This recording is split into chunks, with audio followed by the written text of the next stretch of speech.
आप सभी को मेरा प्यार भरा नमस्ते दोस्तों। और इस आशा फाउंडेशन के वाइट सिस्टरहुड के बहुत ही दिव्य मंच पर आप सभी का स्वागत करती हूँ। आशा मैम को सत सत नमन करती हूँ, अरुण सर को सत सत नमन करती हूँ, पितामह पत्री जी को सत सत नमन करती हूँ।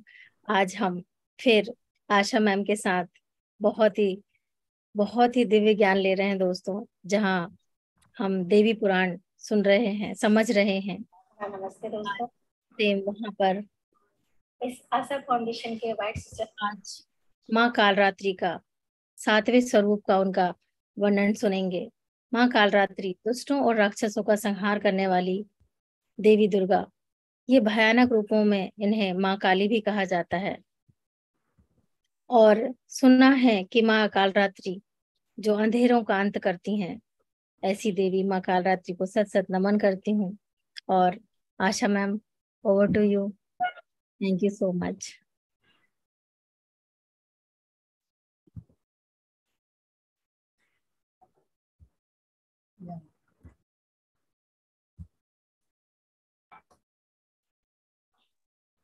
Yes ma'am.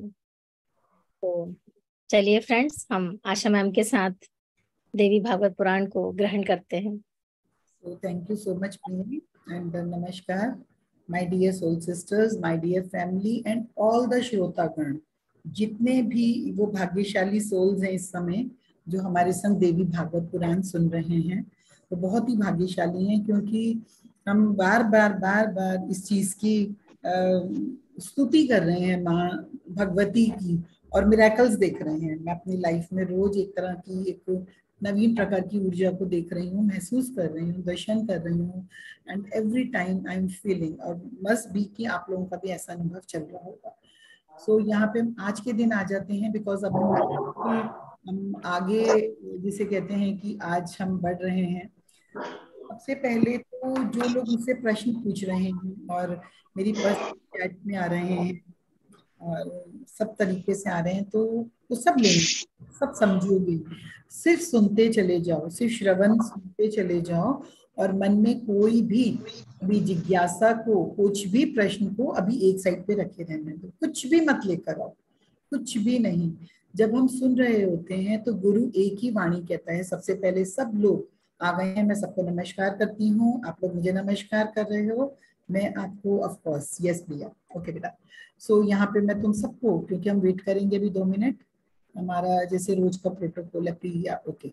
सो यहाँ पे हम 2 मिनट वेट करेंगे, लेकिन सबसे पहले हम नमन कर रहे हैं कि एक खंड 2 में हम पहुंच चुके हैं, और कल बहुत ही सुंदर हमने देवी महात्म्य में, देवी भागवत पुराण में, जिसे महापुराण कहा जाता है, हमने जो माँ ने स्वयं हमें कुंडलिनी जागरण के विषय में बताया। किसको बताया? हिमाचल को, हिमालय को बताया, जिनके घर में पार्वती के रूप में माँ का जन्म हुआ था। ये ज्ञान उन्होंने हिमालय को दिया, राजा हिमालय को।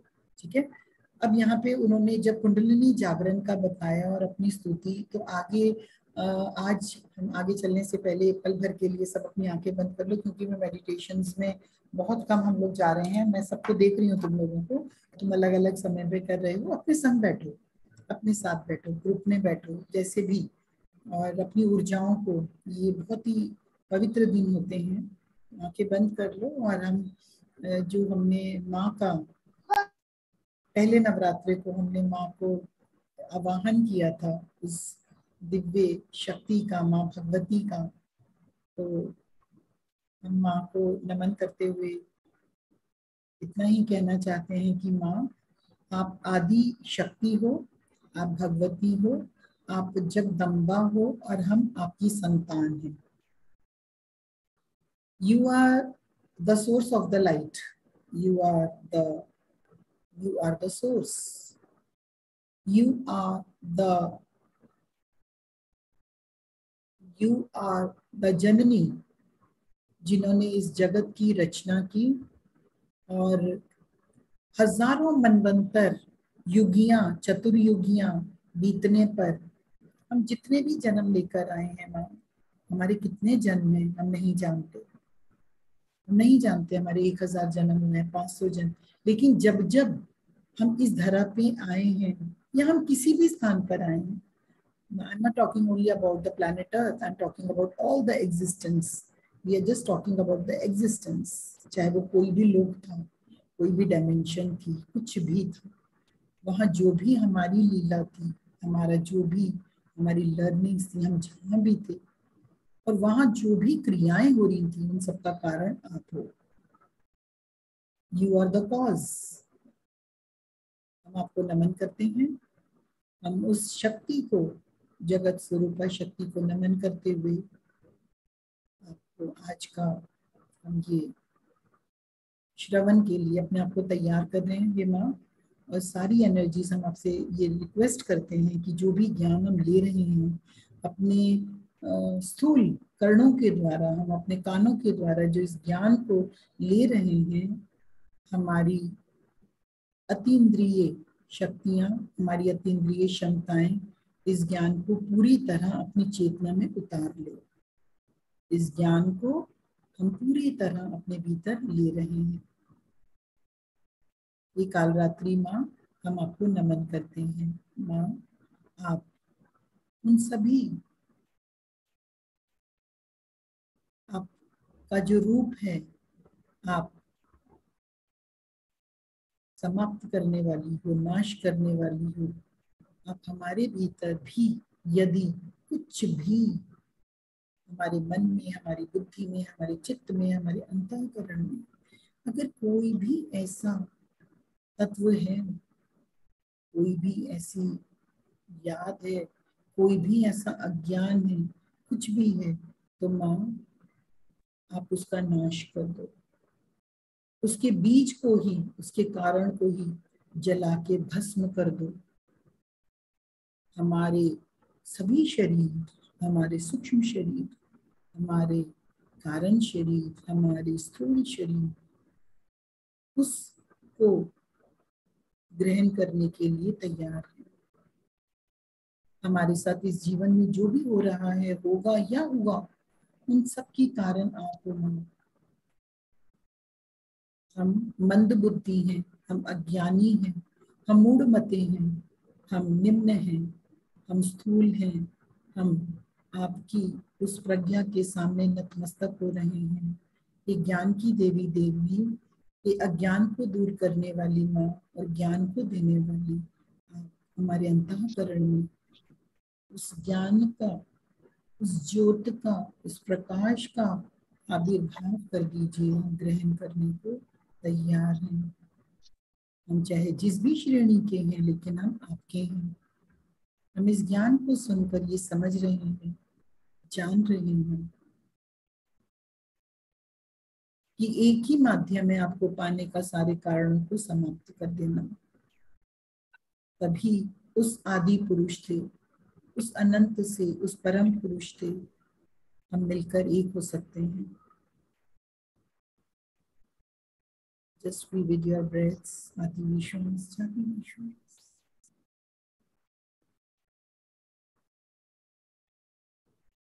5, 4, 3, 2, 1. 5, 4, 3, 2, 1. My dear friends, slowly अपनी आंखों पर हथेलियां रखते हुए ध्यान से बाहर आ जाइए। यहाँ पर हमने जो कल चर्चा की थी, हमने द्वितीय खंड शुरू कर दिया था, आरंभ कर दिया था, और उसमें माँ ने ये ज्ञान दिया। माँ ने हमें बताया कि स्वयं ये बताया कि जो मेरी भक्ति करता है वो किस प्रकार से धन्य होकर और मेरा प्रिय पात्र बन जाता है।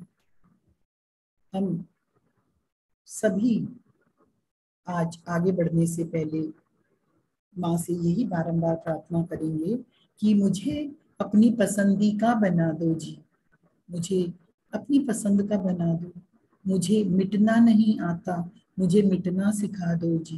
ये माँ, हम आपके चरणों में, ये आदि शक्ति माँ, हम आपके चरणों में समर्पित हैं। अगर मैं एनर्जी हूं तो आप एनर्जी का स्रोत हो। अगर मैं शब्द हूं तो आप वो वाग देवी हो जो सारे शब्दों की जननी हो। If we are the multidimensional beings, so you are the reason for all the multidimensionals. You are the reason to create all the dimensions. हम कितने तलों की बात करें, कितनी डायमेंशंस की बात करें, हम कितनी पृथ्वियों की बात करें, कितने आकाशों की बात करें, कितने ब्रह्मांडों की बात करें, कितनी मनमंत्रों की बात करें, हम कितने देवी देवताओं की बात करें, हम कुछ भी बात करें, लेकिन हे माँ, अब मैं जान गया हूँ, मैं समझ रहा हूँ कि ये सब धारणा करने की शक्ति आप ही की दी हुई है। आप ही वो शिवा हो जो इस ज्ञान को धारण कर कर एक इतने छोटे से शरीर में, इतने छोटे से उसमें आप स्वयं धारित होकर आकर बैठ जाती हो। यहाँ पे मैं सब लोगों से रिक्वेस्ट करूंगी कि जो लोग भी कर्म योग के द्वारा आए हैं और मुझसे मिले हैं, कर्म योग के द्वारा, ध्यान योग के द्वारा, सांख्य योग के द्वारा, भक्ति योग के द्वारा, यहाँ सबके लिए कुछ ना कुछ है, सबके लिए। एंड हर योग का अपना एक महत्व है। इस बात को जानेंगे तो आगे माँ कहती हैं, हम इसको देखते हैं और आगे बढ़ते हैं। तो यहाँ देवी पूजन के विविध प्रकारों का वर्णन किया गया है। अब यहाँ पे हिमालय कहते हैं, हे देवेश्वरी, हे महेश्वरी, हे करुणा सागर, हे अंबिके, अब आप यथार्थ रूप से अपनी पूजन की विधि बताओ। आप ये बताओ कि जब आपकी पूजन, जब आप ही सारे संसार का, सारी सृष्टि का वो हो, तो किस प्रकार से कोई भी व्यक्ति, कोई भक्त, कोई कोई भी जिसे कहते हैं जिज्ञासु, कोई किस प्रकार से वो आपकी पूजन करे, आपका व्रत रखे, आपका मंत्र जाप करे, आपको किस प्रकार से ध्याए, वो कौन सी कैटेगरीज हैं, आप हमें उसके बारे में बता दो, ताकि हम अपनी अपने स्वरूप के अकॉर्डिंगली, हम अपनी अपनी ग्रोथ के अकॉर्डिंगली आपको भज सकें, जान सकें, पा सकें। श्री देवी ने कहा, माँ ने कहा, हे राजन, हे पर्वत श्रेष्ठ, मैं यथार्थ रूप में जगदम्बा को, वो जो जग जननी है जिसे जगदम्बा कहते हैं, उसको प्रसन्न करने की, उनको प्रसन्न करने की, पाने की नहीं, प्रसन्न करने की पूजा विधि बता रही हूँ। आप इसे ध्यान से सुनो। क्या है? कहते हैं मेरी पूजा दो प्रकार की है। एक प्रकार की बाह्य पूजा, जो आप बाह्य कर्म कांड के द्वारा करते हो, या अभ्यंतर पूजा। बाह्य पूजा मतलब कि जो पूजा बाहर से संसार को दिखने में आती है, जोत बत्ती करना, मंत्र चैंटिंग करना, कुछ भी करना, उस पूजा को बाह्य पूजा कहते हैं। और एक पूजा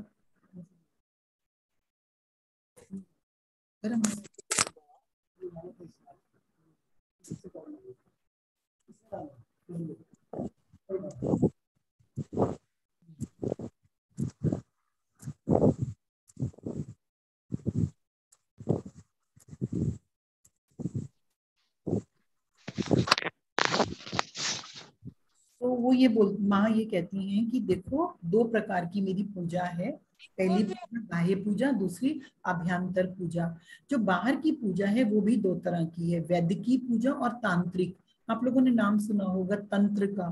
तो तंत्र मीन्स, इसको इसको दोनों मैनर्स में बात की जाती है। तो बोला एक पूजा जो बाहर की तरफ से आप देखते हो, यज्ञ आदि करना, इसके बारे में माँ स्वयं बता रही हैं। बोल रहे हे भूधर, वेद की पूजा भी मूर्ति पूजा से दो प्रकार की होती है। जो वेदों के द्वारा, जिसमें वैदिक रीति है, वो पूजा भी मूर्ति भेद से दो प्रकार की जाती है। एक तो पूजा ऐसी की जाती है जो कि वैदिक, जो वेद दीक्षा से संपन्न ब्राह्मण करते हैं। वेद दीक्षा, जो वेदों में तरीका बताया है, जिसको ब्रह्मा जी ने रचा था, उसके द्वारा जो पूजा करने की विधि है, उसके द्वारा की जाती है। और तंत्रोक्त दीक्षा से युक्त पुरुष के द्वारा तांत्रिक पूजा की जानी चाहिए। कहते हैं इस प्रकार पूजा के रहस्य को ना समझकर जो अज्ञानी व्यक्ति इसको विपरीत करता है, उसका सर्वदा पतन हो जाता है। और तरीके से कहते हैं, दो तरीके की उसमें। कहते हैं मैं पहली पूजा बताती हूँ, वैदिकी पूजा, जो कि वेदों में लिखी गई है। तो तुम जिस महान स्वरूप का अभी मेरा दर्शन कर चुके हो, अब मान के चलो आपको एक रूप चाहिए, आप कहते हो कि नहीं मुझे माँ की ये वाला रूप, जैसे अलग अलग रोज रूपों की बात हो रही है, तो कहते हैं यदि तुम उस रूप का दर्शन कर चुके हो, या उस तरह से तुम इस तरह की शक्ति से आप करना चाहते हो, तब उस रूप का आप पूजन कर सकते हो। आप उसका पूजन कर सकते हो, ध्यान कर सकते हो, स्मरण कर सकते हो। और मेरी प्रथम पूजा का यही रूप बताया है। This is the first kind of puja. आप शांत होकर मन से अहंकार को त्याग कर आप मेरे समर्पित होकर उसी का यजन कीजिए और उसी की शरण में जाइए और चित्त से सदा उसी का दर्शन जप ध्यान कीजिए। यानी कि जिनको साकार रूप में जरूरत है, हमें माँ की फोटो चाहिए, हम माँ का रूप देखते हैं, माँ की मूर्ति, तो अभी हम नहीं कर सकते, हम निराकार रूप में हम नहीं कर सकते, हमारा ध्यान भटकता है, हमको एक रूप चाहिए, है ना, मूर्ति चाहिए, तस्वीर चाहिए, कोई भी रूप चाहिए, तो कोई बात नहीं, वो माँ कहती हैं कोई बात नहीं, अगर तुम्हारा चित्त भटकता है तो तुम कोई बात नहीं उस रूप को रखो और पूरी श्रद्धा भक्ति और प्रेम पूर्वक भक्ति से आप यज्ञों के द्वारा जो वैदिक रीति है आप मेरी पूजा कर सकते हो, तपस्या कर सकते हो, दान कर सकते हो, मुझे संतुष्ट कर सकते हो। ऐसा करने पे मेरी कृपा से आप भवबंधन से छूट जाएंगे। अब ये पुराण है, इसमें कर्म कांड उसके ऊपर बात की जा रही है, लेकिन बोलते हैं जो मेरे ऊपर निर्भर रहते हैं और सदा अपना चित्त मुझ में लगाए रखते हैं वो उत्तम प्रकार के भक्त माने गए हैं। और ऐसे में ऐसे भक्तों को भव सागर से पार कर देती हूँ, उद्धार कर देती हूँ। हे राजन, मैं सर्वदा कर्मयुक्त ध्यान से अथवा भक्तिपूर्ण ज्ञान से ही प्राप्त हो सकती हूँ। यहाँ मैं प्रसन्न होती हूँ पहले की कैटेगरी में, क्योंकि अब आप लोग डिजर्व नहीं करते हो कि आप इसकी पूजा नहीं कर सकते हो, तब आपको यहाँ तक की छूट है कि आप करो। लेकिन मैं आपको जो जो मुझे ध्यान से जानते हैं और जो मुझे भक्तिपूर्ण ज्ञान से पाते हैं वो मुझको पा सकते हैं। वरना मतलब दो कैटेगरी के बच्चे हो गए, एक कर्मकांड कर रहे हैं चाहे वैदिक रीति से चाहे तांत्रिक रीति से रूप के साथ कर रहे हैं, ठीक है, उनसे मैं प्रसन्न रहती हूँ। लेकिन वो दूसरी कैटेगरी के जो जिनको ये ज्ञान हो जाता है, जो मुझे तत्व के सहित जान जाते हैं और सर्वदा कर्म युक्त ध्यान से करते हैं, उनको उसके बिना मेरी प्राप्ति संभव नहीं है, मुझे पा नहीं सकते। खुश कर सकते हैं मुझे, पा नहीं सकते। बोले धर्म से भक्ति उत्पन्न होती है और भक्ति से पार ब्रह्म का ज्ञान प्राप्त होता है। देखो, जब तुम धार्मिक होते हो, एक होता है माया में लिप्त व्यक्ति, एक व्यक्ति होता है धर्म करता हुआ व्यक्ति। धर्म मतलब सही रीति से जीवन का पालन करना, बहुत सिंपल लैंग्वेज में, जो शास्त्रानुसार वेदानुसार अपने जीवन को, धर्म मतलब कि सही तरीके से अपने जीवन का पालन करता है, उसको भक्ति होने लगती है। और भक्ति से भक्त बनते बनते बनते बनते पूजा करते करते, मान के चलो हम मीरा को देखते हैं तो बोलेंगे मीरा को पता नहीं कितना ज्ञान था, नहीं था, वो केवल समर्पित थी, बस कृष्णा कृष्णा करती थी, उसके गीत गाती थी। लेकिन कहते हैं भक्ति से ही पर ब्रह्म का ज्ञान प्राप्त होता है। श्रुति और स्मृति के द्वारा जो भी कुछ प्रतिपादित है वो धर्म कहा जाता है। तो वही बात आ गई धर्म के बारे में।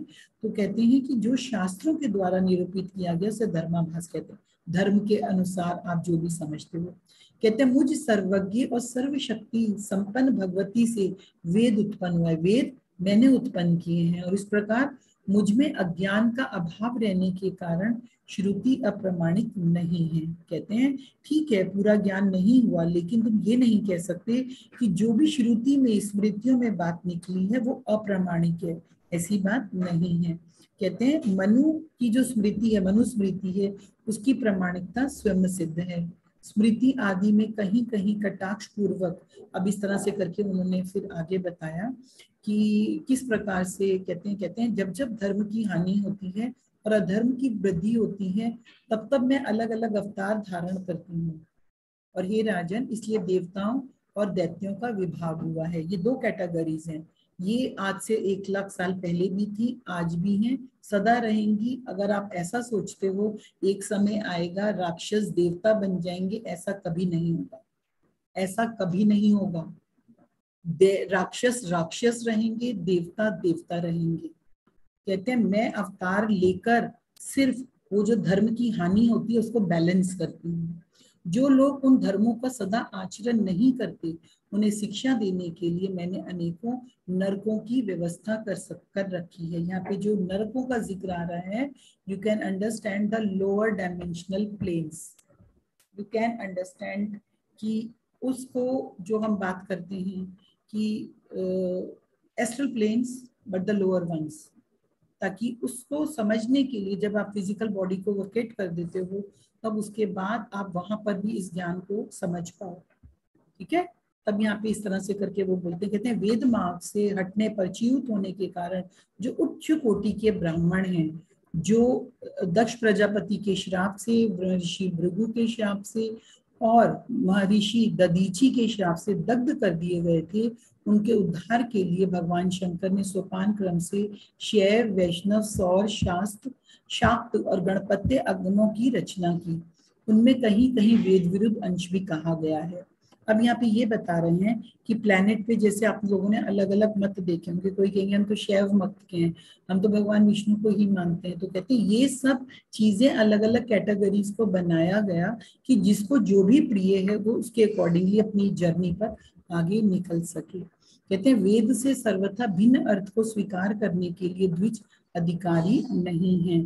ठीक है, जो वेदों को नहीं मानता ऐसे व्यक्ति को, वेदाधिकार से रहित व्यक्ति ही उसे ग्रहण करने का अधिकारी है। कहते हैं वैदिक पुरुष को पूरे प्रयत्न के साथ वेद का आश्रय ग्रहण करना चाहिए, जिसका रास्ता वेदों के द्वारा है उसको वो ग्रहण करना चाहिए। इस प्रकार से अलग अलग बोला। मेरी पहली वैदिक पूजा के स्वरूप को मैंने संक्षेप में वर्णन कर दिया।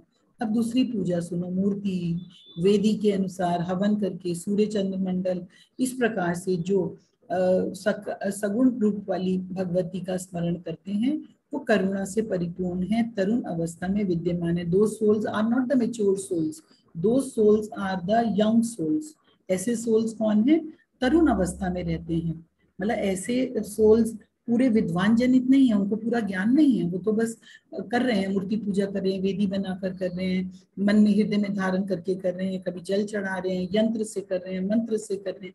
कहते हैं ठीक, लेकिन कहते हैं कि ऐसे अपनी अपनी मेच्योरिटी लेवल पर या तो अरुण के समान अरुण आभा से युक्त हैं या सौंदर्य से भरे हुए हैं।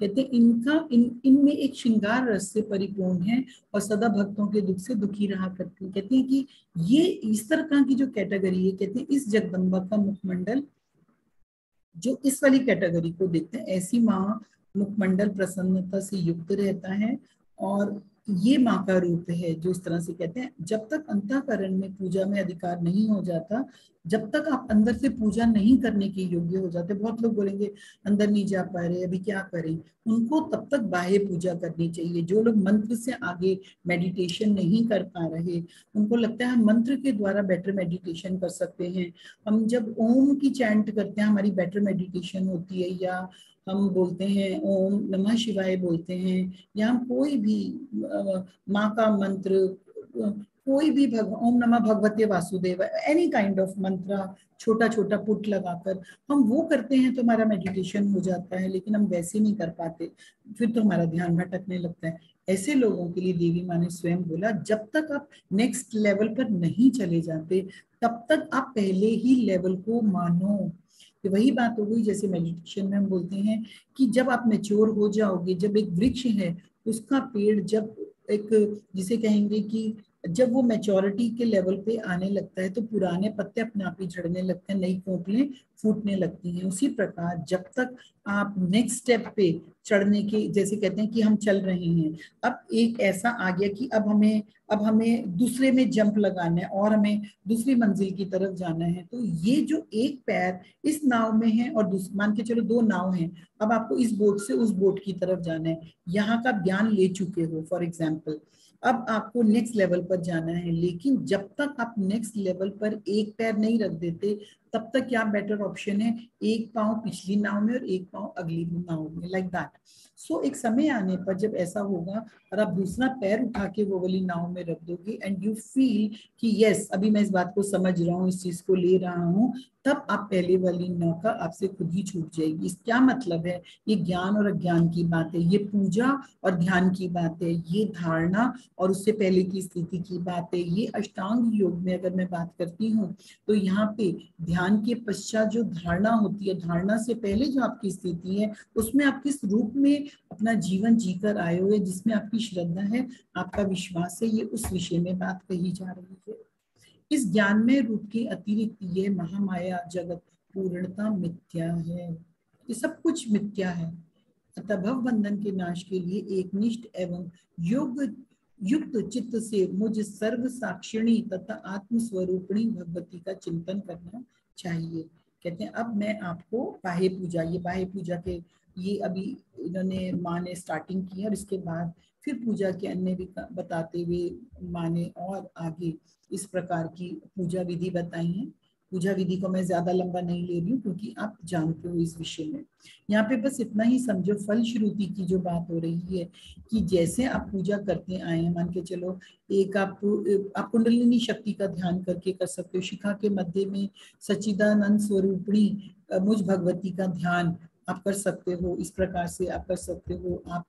आप ब्राह्मण के द्वारा जो पूजा होती है वो आप कर सकते हो। आप पंच महाभूतों के द्वारा जागृत, स्वप्न, सुषुप्ति और तुरय एवं अतीत, इन 5 अवस्थाओं के जो मेरे स्वरूप हैं उनके अनुसार आप कर सकते हो। आप चिन्मय तथा अव्यक्त रूप वाली मैं इन सब से लेकिन परे हूँ, आई एम नॉट दिस। अगर आप ये सोचते हो कि मैंने स्वप्न में माँ के दर्शन कर लिए या मुझे सुषुप्ति में कुछ भी कहें, वो जो भी अवस्था में आपको प्राप्त होता है, लेकिन मैं इन सब से अलग हटकर हूँ, ये सब मानसिक है। ये सब क्या है, पहले तुम फिजिकल लेवल पर कर रहे थे, अब आप मानसिक लेवल पर भोग सामग्रियों से कर रहे हैं, लेकिन कोई बात नहीं, ऑल वेल। आप इस जब उस स्टेप को छूटता है तो आप इस स्टेप से भी मेरा पूजन कर सकते हैं, मेरा जप कर सकते हैं, मेरा ध्यान कर सकते हैं। यहाँ पे हर कैटेगरी की बात हो रही है, जो मंत्र मानता है, जो ध्यान मानता है, जो क्रिया कर्म मानता है, जो भी जैसा भी करता है, वो सबकी अपनी मैच्योरिटी लेवल है, कुछ भी गलत नहीं है, सब कुछ स्थिति है अलग अलग। इस बात को समझेंगे। आप अगर ध्यान करते हैं तो ये मत समझ लेना कि आप बहुत महान हो गए, बाकी सब निकृष्ट हैं। निकृष्ट कोई भी नहीं है और उच्च कोई भी नहीं है, सबकी एक कैटेगरी है और सबका एक अलग प्रकार का परिणाम है, दैट्स इट। तो कभी भी अहंकार को मत आने देना कि हम मेडिटेशन करते हैं तो हम सर्वदा सबसे उच्च हो गए, नॉट लाइक दैट। क्योंकि अगर ये हो गए तो ये भी तो एक अहंकार है, इससे बड़ा अहंकार क्या होगा। जितना बड़ा आगे बढ़ते जाओगे उतना बड़ा बड़ा अहंकार। तो all is well, really all is well. जो भी आपके, जो भी जिस भी तरीके से कर रहा है उसकी, उसमें अगर श्रद्धा है, let it be like this only. ठीक है। तो यहाँ पे इस प्रकार से मैंने अलग अलग तरीके से बताया, अलग अलग मंत्रों का इस प्रकार से बताया कि आपको जैसे हैं आप इस तरह से कीजिए। तब यहाँ पे आगे माँ ये बताती हैं कि किस प्रकार से प्रजा की सृष्टि के लिए ब्रह्मा जी की प्रेरणा से मनु का देवी की आराधना करना। जो मनु महाराज थे, है ना, उन्होंने किस प्रकार से देवी जी की आराधना की थी, उन्होंने भी देवी जी की आराधना की थी। तो यहाँ पे वो बोलते हैं, यहाँ पे जन्मे जी बोलते हैं, क्योंकि जन्मे जी क्वेश्चन पूछ रहे हैं कि आपने सूर्यवंशी और चंद्रवंशी राजाओं के बारे में वर्णन किया, मैंने सुना। संपूर्ण मनवंतरों में जिस जिस स्थान पर तथा जिस जिस कर्म से और जिस जिस रूप से उन देवी जगदम्बा की पूजा की जाती थी, अब मैं वो सुनना चाहता हूँ, मैं ये जानना चाहता हूँ, ये भगवती माँ जगदम्बे, कि जब अलग अलग मनवंतर हुए, अलग अलग स्थान थे, अलग अलग कैटेगरीज थी, तो वो किस प्रकार से वो लोग पूजा करते थे, मतलब उस समय की बात के बारे में अगर आप कुछ भी। तो व्यास जी कहते हैं इस प्रकार, व्यास जी यहाँ पे कहते हैं, राजन सुनिए, अब मैं देवी की उत्तम आराधना के विषय में बात कर रहा हूँ। देवी की उत्तम से उत्तम आराधना किस प्रकार से की जा सकती है। तब यहाँ नारद जी बोलते हैं और ये कहते हैं कि एक बार नारद जी इस पृथ्वी पर करते हुए नारायण के आश्रम पे पहुंचे थे और वहां पे निश्चिंत होकर बैठ गए थे। और तब नारायण को प्रणाम करके ब्रह्मा जी के पुत्र नारद ने उनसे यही प्रश्न पूछा था जो आप मुझसे पूछ रहे हैं। आज आप धनमय जी मुझसे आप प्रश्न पूछ रहे हो, ये प्रश्न पहले भी पूछा जा चुका है। तो नारद जी बोलते हैं, हे देवादेव, हे महादेव, हे पराण पुरुषोत्तम, ये विपुल सद्गुणों से संपन्न इस जगत का जो आदि तत्व है, आप प्लीज मुझे वो बताइए, व्हाट इज द आदि तत्व। कौन है ये जगत, किससे उत्पन्न हुआ, किससे इसकी रक्षा होती है, कैसे इसका संहार होता है, किस प्रकार सभी कर्मों का फल उदित हो जाता है, तथा किस ज्ञान के हो जाने से इस पूरी माया का नाश हो जाता है। वो कौन सा ज्ञान है जिससे इस मोहमयी माया का नाश हो जाता है।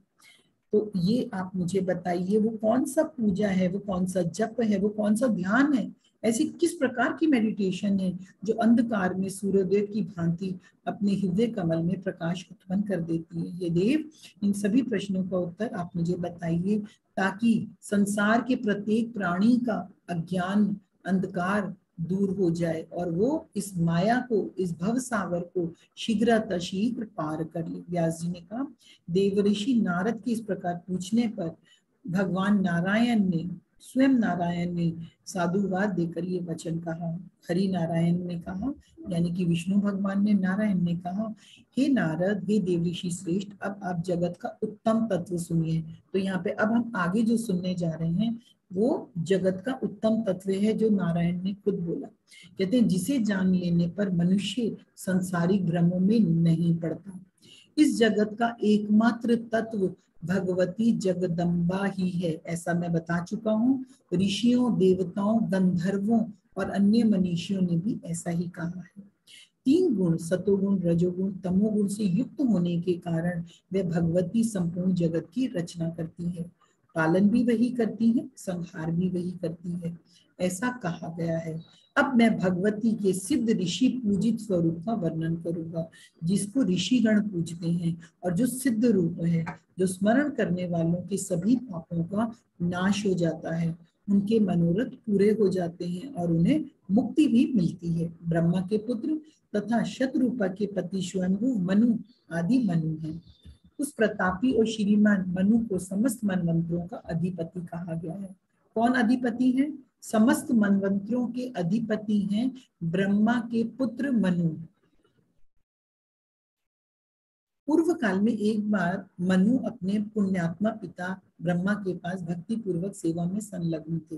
तब ब्रह्मा जी ने अपने पुत्र मनु से कहा, हे मनु, हे मेरे पुत्र, तुम्हें भगवती की उत्तम आराधना करनी चाहिए। हे तात, उन्हीं के अनुग्रह से प्रजा सृष्टि का तुम्हारा कार्य सिद्ध हो पाएगा। आप उनको प्रसन्न कीजिए।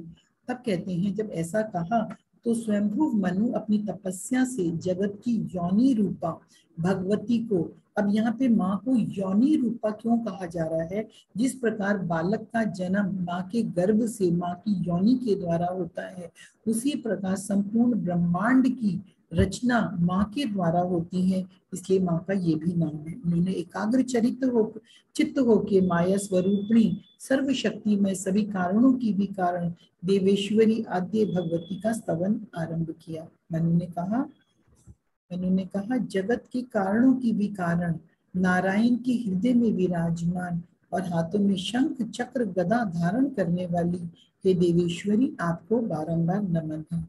वेद मूर्ति स्वरूपिणी जगत जननी कार्य कारण माँ, मैं आपको नमन करता हूँ। सभी मंगलों का मंगल करने वाली, इस प्रकार से उनकी स्तुति कर रहे हैं, कल्याण करने वाली, पुरुषार्थों को सिद्ध करने वाली हे नारायणी, आपको नमन है। अब इस प्रकार से जब वंदन करते हैं, कहते हैं मधुकैटभ के द्वारा उत्पन्न किए गए भय से आप समाप्त करते हो, तो माँ की बहुत स्तुति कर रहे हैं। मैं आपकी स्तुति कर रहा हूँ, नमस्कार कर रहा हूँ, पूजा कर रहा हूँ, आपका जप करता हूँ, मैं ध्यान भी आप ही का करता हूँ, भावना करता हूँ, इस प्रकार से बोलते हैं। वो बहुत स्तुति करने बैठ गए मनु जी। नारायण बोलते हैं, हे देवऋषि, इस प्रकार स्तुति करने पर माँ दुर्गा बहुत प्रसन्न हो गई और उन्होंने मनु से कहना शुरू किया, ब्रह्मा जी के पुत्र मनु से।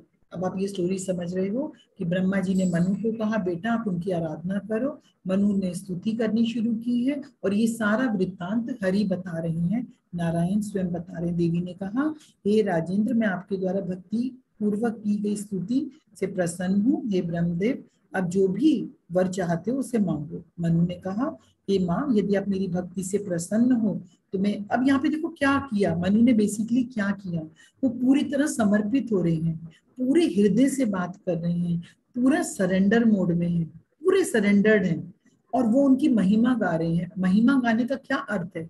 अब आप बोलोगे चलो भाई दूसरे की महिमा, नहीं, you have to understand the source. हम सोर्स की बात कर रहे हैं और यहाँ पर ठीक अपनी भी स्थिति देख रहे हैं कि एग्जैक्टली हम कहाँ पे हैं, है ना। इस तरह से एक समर्पित भाव में भी है, प्लस श्रद्धा भी है। तब वो ये बोलते हैं कि आपकी आज्ञा से प्रजा की सृष्टि निर्विघ्नता पूर्वक संपन्न हो। ये जो भी आपने कार्य दिया है ये पूरी तरह से संपन्न हो। मनु जी ऐसे बोल रहे हैं, वो उनको ब्लेस करती हैं कि जरूर आपका इस प्रकार से होगा। तब यहाँ पे कहते हैं, ब्रह्मा जी के पुत्र ने जो इस प्रकार से वर देकर भगवती अंतर्ध्यान हो गई।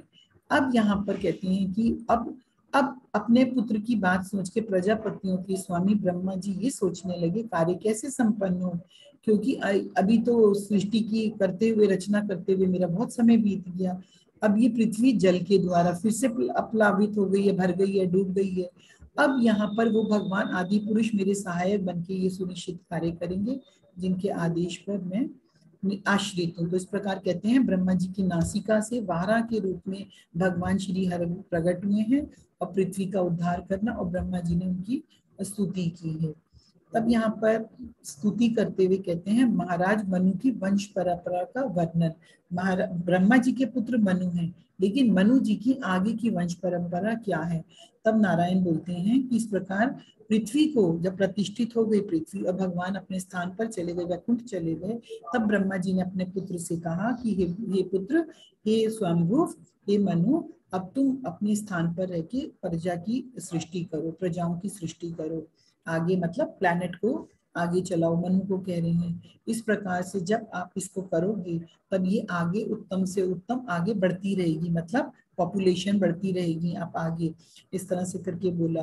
तब ऐसा कहने पर उन्होंने ये बोला कि उत्तम गुण वाली पुत्र उत्पन्न करके कन्याओं को गुणी और यशस्वी पुत्रों को अर्पण कर कर आप अपनी इसका जो आपका कार्य है उसको पूरा कीजिए।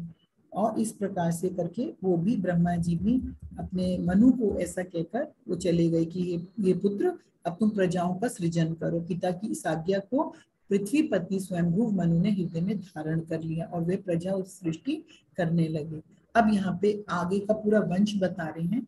जो लोग जानते हैं अच्छी बात है, जो नहीं जानते उनको मैं शॉर्ट में बता रही हूँ।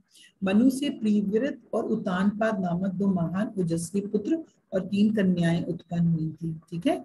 अब यहाँ पे उनकी पहली लड़की का नाम था आकुति, देवहूति और लोकपावनी। इस प्रकार से तीसरी कन्या प्रसूति के नाम से विख्यात हुई। इस प्रकार से ये आगे प्रोसेस चलता रहा और इस प्रकार से कहते हैं कि स्वयंभू मनु की कन्याओं के वंश का उत्तम वर्णन बताया कि किस प्रकार से उन्होंने आगे उनको दिया और संसार की रचना हुई।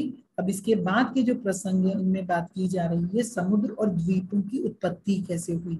जो पूरी हमें धरती नजर आती है, हमें ये 7 महाद्वीप नजर आते हैं, समुद्र नजर आते हैं, तो इसके विषय में सारा बताया कि किस प्रकार से इनकी उत्पत्ति हुई। अलग अलग समय के बारे में यहाँ पे बताया गया है।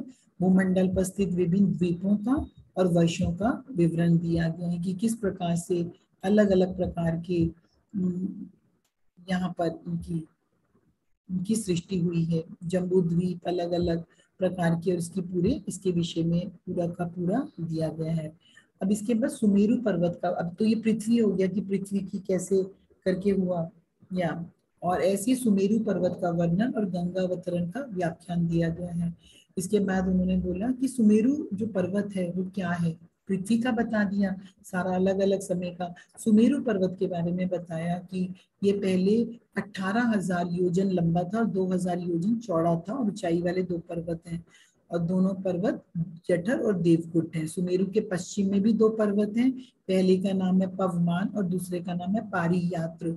फिर उन्होंने बताया सुमेरु पर्वत के दक्षिण में कैलाश है और करवीर नाम से विख्यात 2 पर्वत हैं। सुमेरु के उत्तर में त्रिशृंग और मकर नाम के 2 पर्वत स्थित हैं। सूर्य की भांति सदा प्रकाश करता हुआ ये सुवर्णमय सुमेरु पर्वत इन 8 पर्वत श्रेष्ठों से घिरा हुआ है। बीच में सुमेरु पर्वत है और चारों तरफ ये पर्वत हैं और इस सुमेरु पर्वत के शिखर के ठीक मध्य में बिल्कुल सेंटर में पद्म योनि ब्रह्मा जी की पुरी है। तो यहाँ पे इन्होंने ब्रह्मपुरी के बारे में बताया। फिर इन्होंने ये बताया कि सुमेरु पर्वत पर ब्रह्मा, इंद्र, अग्नि आदि लोकपालों की क्रमशः मनोवती, अमरावती, तेजोवती, संयमिनी, कृष्णांगना, श्रद्धावती, गंधवती, महोदया और यशोवती ये 3 पुरियां प्रतिष्ठित हैं। सुमेरु पर्वत जो वो गोल्डन पर्वत है जिसके चारों तरफ 8 बताए जा रहे हैं और ये जितने भी भगवानों के जिनको हम बोलते हैं पुरी, इंद्रपुरी बोलते हैं अलग अलग, तो ये सब बताया है कि ये पुरियां किस प्रकार से हैं, ये पुरियों का रूप बताया और कितने स्थानों में है ये सब माने, ये यहाँ पे ये इसके बारे में बताया। और ये बताया कि जब ये 9 पुरियां प्रतिष्ठित हो गई हैं तब सर्वव्यापी भगवान विष्णु के बाएं पैर के अंगूठे के नख से ब्रह्मांड के ऊपरी भाग में जो छिद्र हो गया उससे गंगा प्रकट हुई थी और वो स्वर्ग के शिखर पर आकर रुक गई थी। ठीक है। जब ये भगवती जो गंगा है जब ये स्वर्ग के शिखर पर जाया आई थी तब वहां पे तीन स्थान है विष्णुपद के नाम से हैं, जहां पर उत्तानपाद के पुत्र परम पवित्र ध्रुव रहते हैं। ध्रुव कहाँ पे रहते हैं? क्योंकि वो विष्णु की आराधना किया करते थे, वो विष्णुपद के नाम से विख्यात है, उनका वो स्थान है जहाँ पे वो रहते हैं। ठीक है। बोले सप्तऋषि जो हैं, सप्तऋषि भी गंगा के प्रवाह को जानने वाले और सभी प्राणियों का हित की कामना करने वाले सप्तऋषि भी वहीं रहते हैं। कहाँ? जहाँ ध्रुव रहते हैं, जहाँ उतान विष्णु पद नाम से जो विख्यात है वो स्थान। ठीक है। जो जो जो स्थान के बारे में बता रहे हैं कि माँ गंगा का बताया, उसके बाद ये बताया कि जहाँ माँ आकर रुक गई थी भगवती स्वर्ग के शिखर पर, वो स्थान 3 लोक में विष्णुपद के नाम से विख्यात है, विष्णुपद। अब उत्तानपाद के पुत्र ध्रुव का स्थान है, वही स्थान पर सप्तऋषि रहा करते हैं। इस प्रकार से बोला कि ये मोक्ष स्वरूपिणी गंगा तपस्या करने वाले पुरुषों को सिद्धि देने वाली है, ऐसा समझकर वहां पे जो सिद्ध गण है उसमें निरंतर स्नान किया करते हैं। ठीक है। अब इस तरह से करके उन्होंने ये बताया। फिर बोला कि कहते हैं कि गंगा विष्णु पद से चलकर आकाश में है, हजारों करोड़ों विमानों से व्याप्त देव मार्ग पर अवतरित होती हुई चंद्रमंडल को प्रकाशित करती हुई ब्रह्मलोक में पहुंची। हे नारद, वहां ब्रह्मलोक में वो देवी गंगा 4 भागों में विभक्त हो गई।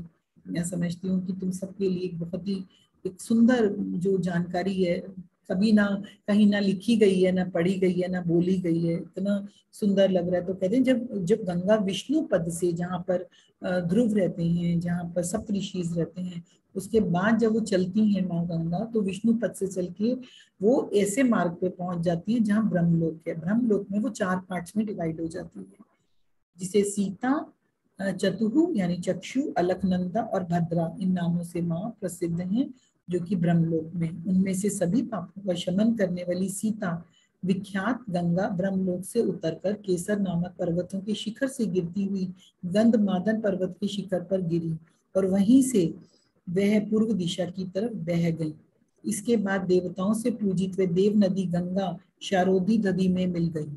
ठीक है। और यही वो गंगा है जब कहते हैं कि, और चक्षु वाली गंगा जो दूसरे प्रकार की, मतलब बेसिकली वो ये क्वेश्चन पूछ रहे हैं कि जब ये सृष्टि बनी, सृष्टि का हुआ, तो कौन सी चीज किस प्रकार से, मतलब हम इन सब नामों को पढ़ते हैं, स्वर्ग के नामों पे, अलग अलग लोगों के नामों पे समझते हैं, लेकिन बोलते हैं जब ये एग्जिस्टेंस माँ के द्वारा हुई और ब्रह्मा जी ने उनकी ब्लेसिंग से उसको किया, तो कैसे कैसे सबकी स्थिति बनी, इसके बारे में दिया गया है।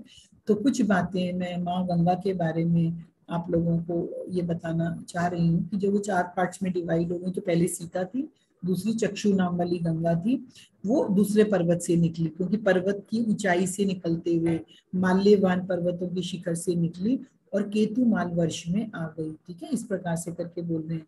कहते हैं इस प्रकार से भी तीसरी धारा के बारे में बताया, अलकनंदा नाम से प्रसिद्ध है, और ये वनों पर्वत शिखरों को पार कर कर हेमकुट पहुंची। हेमकुंड से ये बहती हुई भारतवर्ष में आ गई।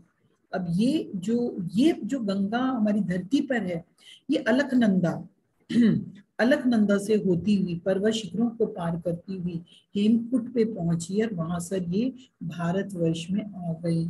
इसके बाद नदियों में श्रेष्ठ अलकनंदा नामक ये तीसरी नदी दक्षिण समुद्र में मिल गई, जिसमें स्नान करने के लिए मनुष्यों को पग पग पर रास्यु और अश्वमेध आदि का फल भी दुर्लभ नहीं है। इस प्रकार से 3 नदियों का माँ गंगा की बताया। चौथी धारा श्रृंगवान पर्वत से निकली और जो भ्रदा नाम की थी, तीनों लोगों को पवित्र करने वाली यह गंगा उत्तर कुरु प्रदेशों को भली भांति तृप्त करती हुई अंत में समुद्र में मिल गई। इस प्रकार से उन्होंने ये बोला। और कहते हैं भारतवर्ष को कर्म क्षेत्र कहा गया है, हमारा भारत कर्म क्षेत्र है। ठीक है। इसीलिए यहाँ पे देवी देवताओं ने जन्म लिया, यहाँ पर उनकी लीलाएं हुई हैं।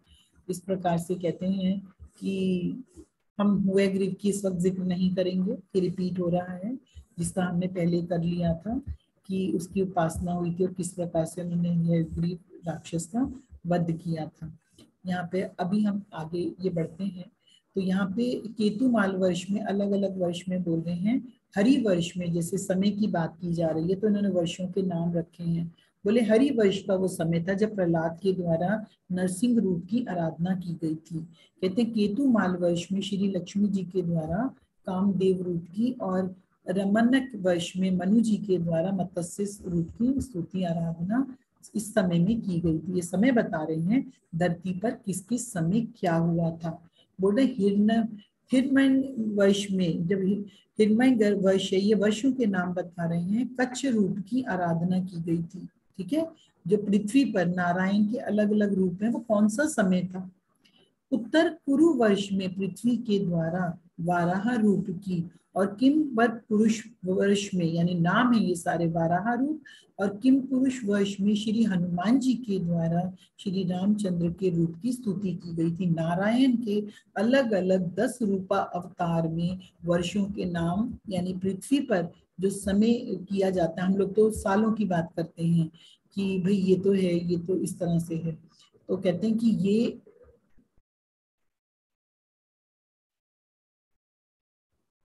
यस, तो यहाँ पर इस तरह से करके उन्हें समझाया जा रहा है। अब यहाँ पर वो ये यस, अब यहाँ पे वो इस तरह से करते हुए आगे बढ़ रहे हैं। अब यहाँ पर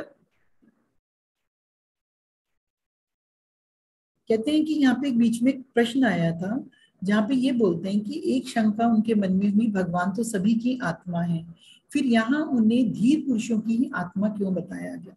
बहुत अच्छा प्रश्न है ये, यहाँ पे बीच में आया है। बोलते हैं भगवान तो सभी के अंदर है, भगवान तो सभी के अंदर आत्मा में है, फिर जो धीर पुरुष है या जो ज्ञानी पुरुष है उसी को ही आत्मा क्यों बताया गया। इसका बहुत ही ये है, क्योंकि जो ज्ञानी पुरुष है, जो आत्मज्ञानी है, जो इनलाइटेड हो चुका है, वो अपने आत्म रूप को अनुभव करता है। लेकिन जो अज्ञानी जन है, जो अभी वहां तक नहीं पहुंचे, जो नहीं जानते, वो क्योंकि अपने असली रूप को नहीं जानते, इसलिए वो स्वयं अपने आप को बोलते हैं मैं जीवधारी हूँ, मैं पापी हूँ, मैं ऐसा हूँ, मैं वो वैसा हूँ। इसीलिए यहाँ पर भगवान को आत्मवान या धीर पुरुष का आत्मा बताया गया है, क्योंकि जब वो जान लेता है तब वो स्वयं को समझ पाता है मैं कौन हूँ। ठीक है, अब यहाँ पे भारतवर्ष की महिमा का बखान किया गया है कि जो हमारा भारत है वो जम्मू द्वीपे स्थित है। मेरे ख्याल तुम लोग जानते होंगे जरूर से, जम्मू द्वीपे स्थित भारतवर्ष में श्री नारद जी के द्वारा नारायण की स्तुति प्रार्थना, क्योंकि भारत में बोलते हैं भारत नामक इस वर्ष में, यहाँ पे हम भारत अपना देश समझते हैं, लेकिन यहाँ भारत वर्ष की बात कर रहे हैं। भारत वर्ष यानी भारत नामक इस वर्ष में आदि पुरुष मैं सदा विद्यमान रहता हूँ। अब ये स्वयं नारायण भगवान बोल रहे हैं कि जो समय अलग अलग, अभी हमने पहले समयों की बात की, तो बोलो जो भारत वर्ष है, हमारी इंडिया की बात नहीं हो रही है, तो कहते हैं ये जो समय है भारत वर्ष के समय में मैं आदि पुरुष में मैं विराजमान रहता हूँ, और यहाँ पर सभी नारायण की स्तुति और प्रार्थना करते हैं। तो इस प्रकार से उन्होंने ये बताया। कहते हैं कि जो नारद जी कहते हैं, आगे बताते हैं कि जो अहंकार में नहीं फंसता, जो परम हंसों के परम गुरु, आत्मा रामों के अधिपति और उनका स्वरूप भगवान नर नारायण को नमन करते हैं। वो कहते हैं जो भी आपको जानता है, समझता है, आपको भली भांति जानता है, आपके रहस्यों को जानता है, कहते हैं हे प्रभु आप हमें अपनी स्वाभाविक प्रेम रूप भक्ति योग प्रदान कीजिए। नारायण को कह रहे हैं। नारायण ने कहा इस भारतवर्ष में, अब भारत की बात हो रही है जो इंडिया है, कहते हैं इस भारतवर्ष में अनेकों नदियां और पर्वत हैं, अब मैं उनका वर्णन करूंगा, आप एकाग्र चित्त होकर सुनिए। ठीक है, यहाँ पर उन्होंने बोला कि मैं अब भारत के बारे में आपको बताऊंगा। इधर बहुत प्रकार की नदियां हैं, बहुत प्रकार के पर्वत हैं, और कहते हैं यहाँ पे सैकड़ों हजारों नदियां निकलती हैं जिससे मनुष्य तृप्त हो जाता है। उनमें भगवान ने अलग अलग नदियों के नाम लिए हैं, कावेरी, तुंगभद्रा, कृष्णवेणा, वटोतिका, कृतमाला, इस तरह से नाम बोले हैं। और महानदी, कौशिकी नदी, यमुना नदी, मंदाकिनी, गोमती, सरयू, सप्तवती, सुषोमा, चंद्रभागा, इस प्रकार के कहते हैं ये बहुत सारी नदियां हैं जो कि प्रसिद्ध नदियां हैं। इस भारतवर्ष में जन्म लेने वाले पुरुष अपने अपने सात्विक, रजस और तमस कर्मों के कारण देव, मनुष्य और नारकीय भोगों को प्राप्त होते हैं अपने अपने गुणों के आधार पर। बोले भारतवर्ष में निवास करने वाले सभी लोगों को अनेक प्रकार के भोग सुलभ होते हैं। ठीक है, तो यहाँ पे जो मैंने पहले तुम लोगों को अभी हमने चर्चा की है, जब ये भारतवर्ष में ऐसा करके बोल रहे हैं, तो जो मैं तुम्हें वर्षों में बात बता रही थी फ्रेंड्स, ये अलग स्थान है। यानी कि जो मैंने बोला था हरि वर्ष में प्रहलाद के द्वारा नरसिंह की आराधना, केतु माल वर्ष में श्री, तो मैं समझती हूँ कि भारतवर्ष को अगर हमारी इंडिया कहा जा रहा है तो ये दूसरे स्थान है हरि वर्ष में। ठीक है, आप इस प्रकार से करके देख सकते हैं। अब अगर इसको मैं और पीछे चलती हूँ, वापस एक रिकैप लेती हूँ, जहां इन्होंने पृथ्वी की संरचना के बारे में बताया था। मैं दोबारा चलती हूँ क्योंकि इस पॉइंट में एक मिनट, जब धरती की उन्होंने रचना का बोला, भूमंडल की, पर्वतों की निकलने वाली, यहाँ पे वर्षों को एक बार मैं दोबारा चेक करके आप लोगों को बताना चाहती हूँ। यस, जब भूमंडल पर स्थित विभिन्न द्वीपों और वर्षों का संक्षिप्त वर्णन हो रहा था, तब यहाँ पर भगवान ने ये बताया था कि पर्वतों की सबसे पहले बात की गई थी, 3 पर्वतों की, नील पर्वत, श्वेत पर्वत और श्रृंगवान। ठीक है, और ये पर्वत रम्यक नामक वर्ष, दूसरे हिरण्यवन वर्ष तथा कुरुवर्ष की सीमा व्यक्त करते हैं। ओके, सो यानी कि यहाँ पे जो हम वर्षों की बात कर रहे थे दोस्तों, ये स्थान है। ठीक है, ये जो मैं समय के संजो वर्ष करके, इट इज नॉट वर्ष, भारत वर्ष means a place, this much place, जिसमें पूरा भारतवर्ष में जितना आ जाता था। तो इसी प्रकार से ये वर्ष हैं जिसे कहा जाता है कि रम्यक नामक वर्ष, हिरण्मय वर्ष और कुरु वर्ष। ठीक है, इस तरह से इसको मैं थोड़ा सा करेक्ट कर रही हूँ। या तो ये हमारे भारतवर्ष के बारे में अभी स्वयं बताया गया कि भारतवर्ष में किस प्रकार से हैं, और ये जिस स्थान पे हुए थे ये कथाएं, हम सोचते थे भारतवर्ष में, नो, हिरण्मय वर्ष में अर्यम्या के द्वारा कच्छ रूप की आराधना की गई थी। उत्तर कुरु वर्ष में पृथ्वी द्वारा वाराह रूप की। आप समझ रहे हो, यानी कि भारत में नहीं थे हम। ये कथा जब पढ़ते हैं समझते हैं, हम सोचते हैं कि सब कुछ भारत में हुआ था। It is not like that, these are the different places जो कि आते हैं भारत के अलग अलग, धरती के अलग अलग स्थानों में। तो इस बात को आप लोग क्लियर कर लीजिए। या अब यहाँ पे बोलते हैं कि अब भारत के बारे में बताते हुए और बता रहे हैं, अलग अलग द्वीपों के बारे में बता रहे हैं। अब हम लोग यहाँ पे जिन द्वीपों का आज हम नाम जानते हैं, तो यहाँ पे बोलते हैं कि इन्होंने इसकी महिमा की है। जम्बू द्वीप पे स्थित भारतवर्ष में श्री नारायण ने जो नारद जी ने इनकी स्तुति की थी, तब वो बता रहे हैं कि किस प्रकार से ये भारतवर्ष है। और भारतवर्ष में उत्तम ज्ञान, कर्म और द्रव्य आदि से संपन्न मानव योनि प्राप्त करके जो भी प्राणी आवागमन रूप के बंधन से छूटने का प्रयत्न नहीं करते, वे जंगली पक्षियों की भांति पुनः बंधन में पड़ जाते हैं। भारतवासियों का ये सौभाग्य है कि जब जब वे यज्ञ में भिन्न भिन्न देवताओं के उद्देश्य से अलग अलग भाग रखकर जब ये ध्यान करते हैं, मंत्रादि करते हैं, पूजन करते हैं, तब यहाँ पर उनको भगवान हरि स्वयं ग्रहण करते हैं। क्योंकि भगवान ने स्वयं बोला है, मैं भारतवर्ष में हूँ। यहाँ पे मैं भारतवर्ष में हूँ, क्यों? क्योंकि भगवान राम का जन्म भारतवर्ष में हुआ, भगवान कृष्ण का जन्म भारतवर्ष में हुआ। अलग अलग जो नारायण के अवतार हैं, उसके लिए भारतवर्ष का स्थान चुना गया।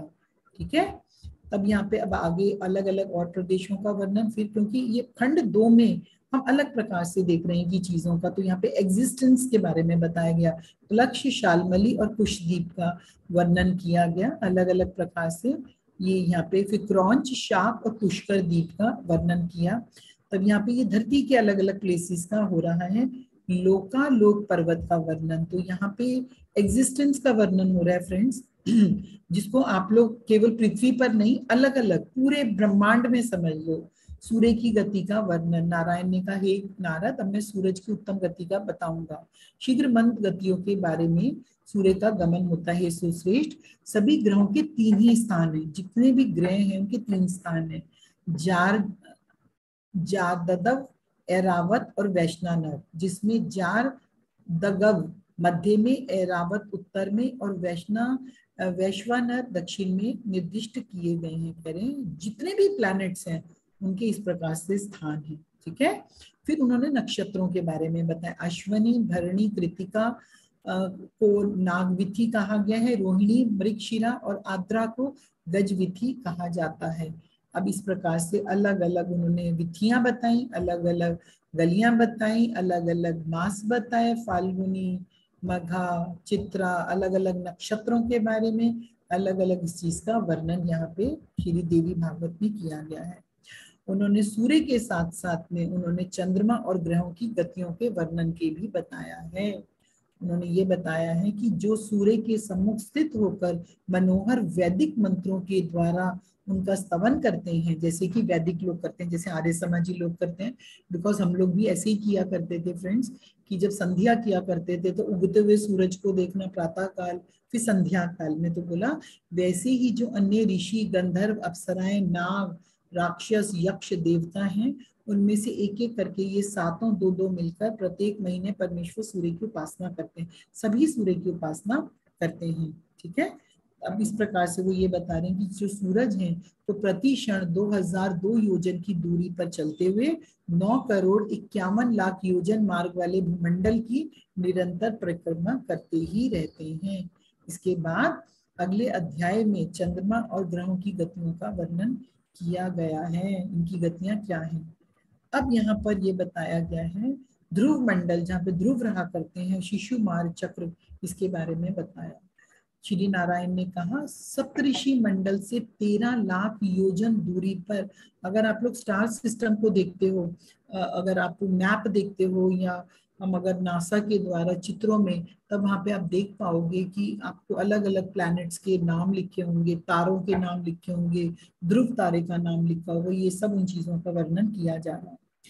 बोले सप्तऋषि मंडल से 13 लाख योजन दूरी पर वह परम वैष्णव पद स्थित है। कौन से वाला? जिसमें ध्रुव रहते हैं, श्रीमान ध्रुव यहीं पर विराजमान है। ठीक है। इंद्र, अग्नि, कश्यप, धर्म तथा सप्तऋषि गण ये सब देखते हुए आदर पूर्वक जिनकी प्रदक्षिणा करते रहते हैं, वे ध्रुव कल्प पर्यंत जीवित रहने वाले प्राणियों के जीवनाधार हैं और निरंतर भगवान के चरणों की उपासना करते रहते हैं, क्योंकि उनको वरदान मिला था आप सदा रहोगे। इस प्रकार से इन सब विषयों का यहाँ पर वर्णन है। ठीक है। और उनके आसपास जितने भी हैं। इसके बाद अगले अध्याय में राहु मंडल का जिक्र है कि राहु क्या है, क्या चीज है, उसका निवास कैसे है, उनके बारे में बताया गया है। यानी कि यहाँ पर प्लैनेट्स के बारे में बताया जा रहा है। ठीक है। तो नारायण ने स्वयं बताया कि सूर्य से 10,000 योजन नीचे राहु मंडल को कहा गया है। ठीक है। और ये बोला कि इस प्रकार से जो हम अभी एस्ट्रोलॉजी में अगर आप देखते हो, आप ये समझ सकते हो, तो ये वाक्य में बताया गया देयर आर सम प्लैनेट्स, इनका ये नाम है, इस प्रकार से उनको कहा गया है। बोले कि इन लोगों के भी नीचे बहुत सारे और लोग हैं, यक्षों, राक्षसों, पिशाचों, प्रेतों, भूतों के उत्तम विहार स्थल हैं। मतलब ये तो उच्च स्थल हो गए जो योग करके जिन्होंने पाया था, ये सब थे, लेकिन नीचे और लोग हैं जिनमें ये सब लोग वास किया करते हैं। आप सोचते हो सिर्फ पृथ्वी पर वास है, ऐसा नहीं है, इस प्रकार अन्य भी हैं। तो बोलते हैं कि और यस, तब बोलते हैं अब राक्षस पिशाचों के बाद उसके नीचे जहाँ हवा चलती है, यानी कि जो कॉस्मोस है, जो ब्रह्मांड है, अब उसमें वो लोग आ गए, नीचे प्लैनेट अर्थ आ गया और आ गया। बोलते हैं जहां पर मेघ दिखाई देते हैं, बादल दिखाई देते हैं, और जिनको तुम लोग अंतरिक्ष कहते हो, ज्ञानी और विद्वानों के द्वारा इसको अंतरिक्ष कहा गया है। वो जो आकाश है, अंतरिक्ष है कहते हैं, उसके नीचे 100 योजन की दूरी पर जहाँ पे गरुड़, बाज, सारस, हंस आदि पृथ्वी पर जो उड़ सकते हैं पक्षी, उसको पृथ्वी के परिमाण के अंदर माना जाता है। ठीक है। जहाँ पर ये बर्ड्स उड़ते हैं, तो बोलते हैं इस प्रकार से ये दोनों इस पृथ्वी के नीचे 7 विवर बताए गए हैं। पृथ्वी बीच में है, ऊपर के प्लैनेट्स हैं, अब नीचे के प्लैनेट्स हैं। बोला अब पृथ्वी के नीचे 10-10 हजार योजन की दूरी पर अन्य प्लैनेट्स बताए गए हैं। उनमें से पहले को अतल, दूसरे को वितल, तीसरे को सुतल, चौथे को तलातल, पांचवे को महातल, छठे को रसातल और सातवें को पताल कहा गया है। ये विप्र, ये इस प्रकार ये सातों विवर बताए गए हैं।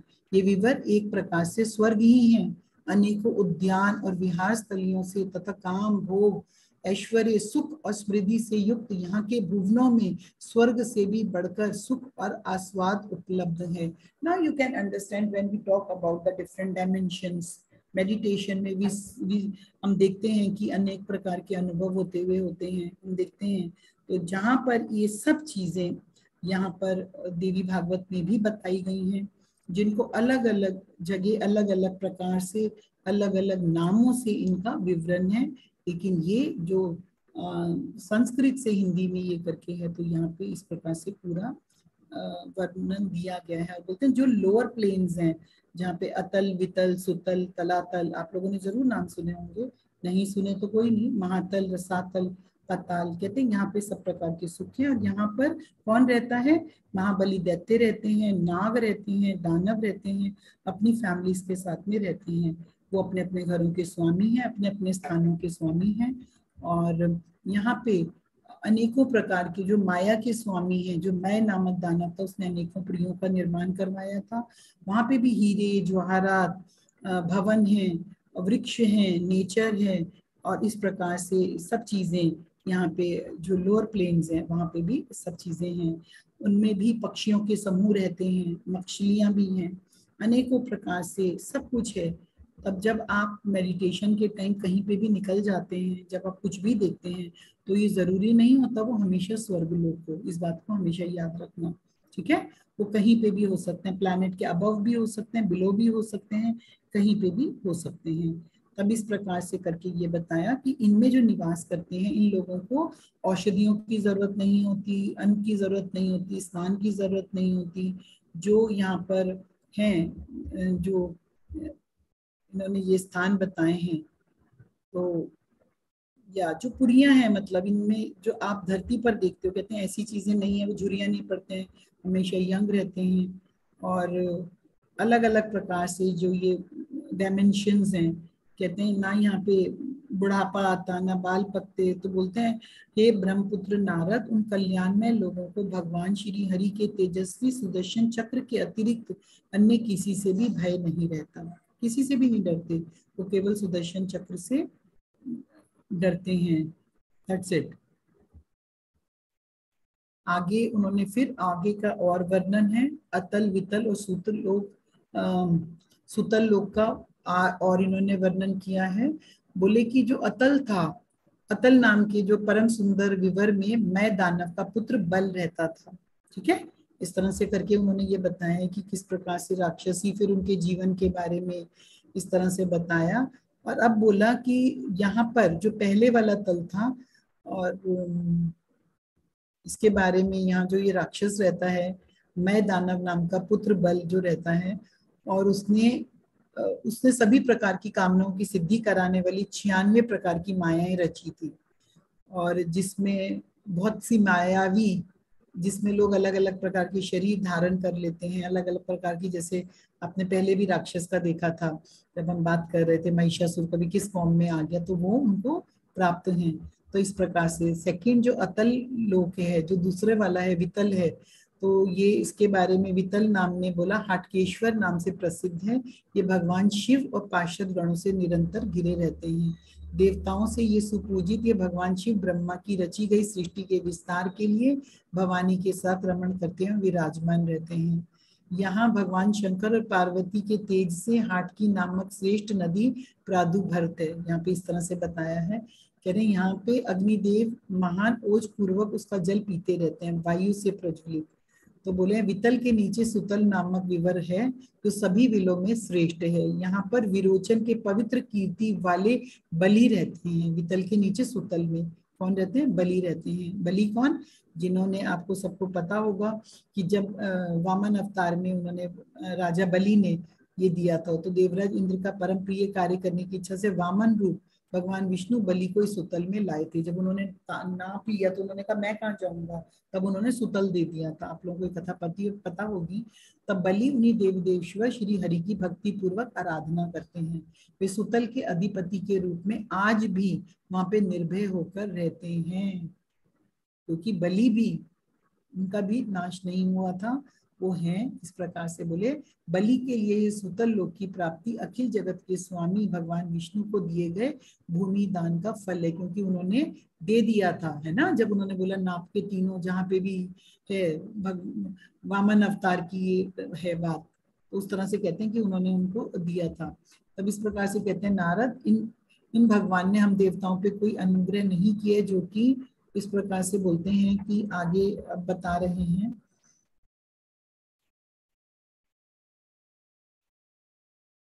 कहते हैं जिस समय समस्त उपायों का सहज ज्ञान रखने वाले साक्षात विष्णु ने कोई अन्य उपाय ना देखकर याचना के छल से उस बलि का सर्वस्व छीन लिया और उसके पास केवल शरीर मात्र ही रहने दिया, तब वरुण के पाशों में बंद कर पर्वत की गुफा में छोड़ दिए जाने पर उसने कहा था, जिसके मंत्री बृहस्पति हों वे इंद्र इतने महामूर्ख हैं जो कि उन्होंने परम प्रसन्न श्री हरि से सांसारिक संपत्ति की याचना की। त्रिलोकी का ये ऐश्वर्य कितना नगण्य है। इस तरह की वो कथा करते हुए आगे बता रहे हैं कि किस प्रकार से उनको वो लोक दिया गया था।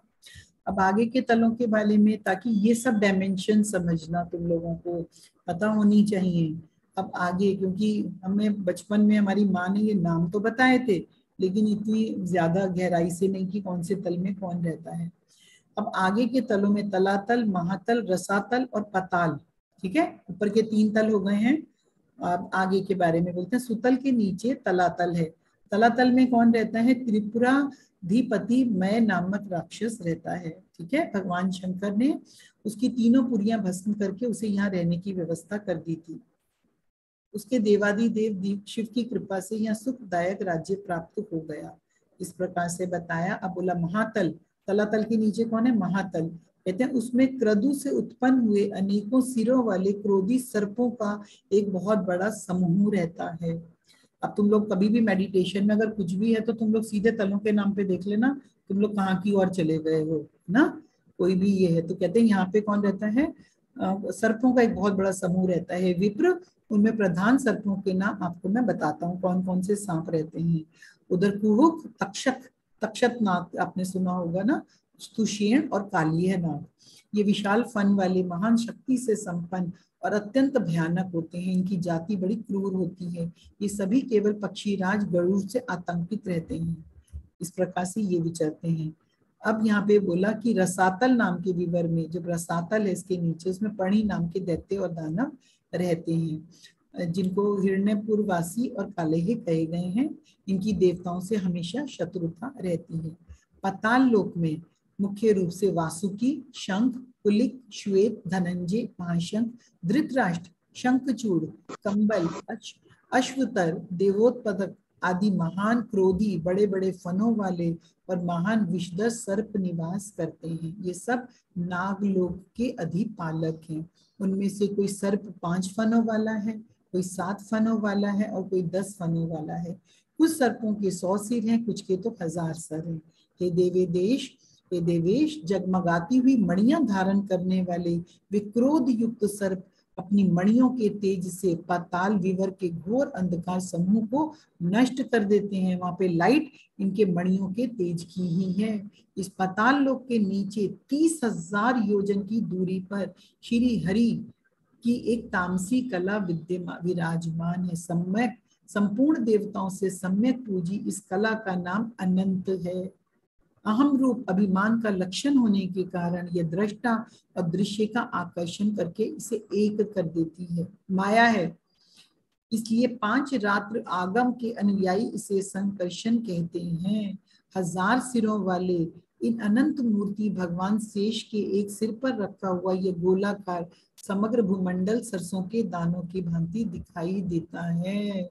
कहते हैं 1000 सिंगों वाले, जो कि पूरी ये ब्रह्मांड है, जो कहते हैं कि इन्होंने अपने सर पे रखा हुआ है, कहते हैं वो भी एक राई के दाने जितना महसूस देता है, इतना बड़ा स्थान है। कहते हैं समय आने पर जब ये भगवान अनंत चराचर जगत के संहार की इच्छा करते हैं, पूरी प्रलय की इच्छा करते हैं, जितना चराचर है, जितना जगत है, तब इनकी भौं के विवर से 11 रुद्रों से सुशोभित विग्रह वाले सांकर्षण नामक रुद्र प्रकट हो जाते हैं। ये रुद्र 3 नेत्रों से शोभा पाते हैं। ये स्वयं 3 नोकों वाला त्रिशूल लेकर खड़े हो जाते हैं।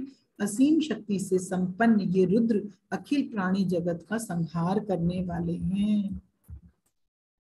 इस प्रकार से एक बहुत ही, जिसे कहते हैं, रोमांचकारी विवरण उन भगवान शेषनाग के दोनों चरण कमलों के नख स्वच्छ और लाल मणियों के समान दैदीप्यमान हैं। और इस प्रकार से उन्होंने ये बोला कि बड़े बड़े नागराज भी प्रधान भक्तों के साथ भगवान शेषनाग के चरणों में सर झुका के प्रणाम करते हैं। तब उन्हें माणिक्य जड़ित कुंडल की प्रभा से प्रकाशित अपने मुख, सुंदर कपोल तथा गंडस्थल उनके मणि सदृश नखों में दृष्टिगोचर होने लगता है। अब ये सारी व्याख्या करते हुए ये एक बहुत ही अद्भुत बोले भगवान यहाँ पर, यस,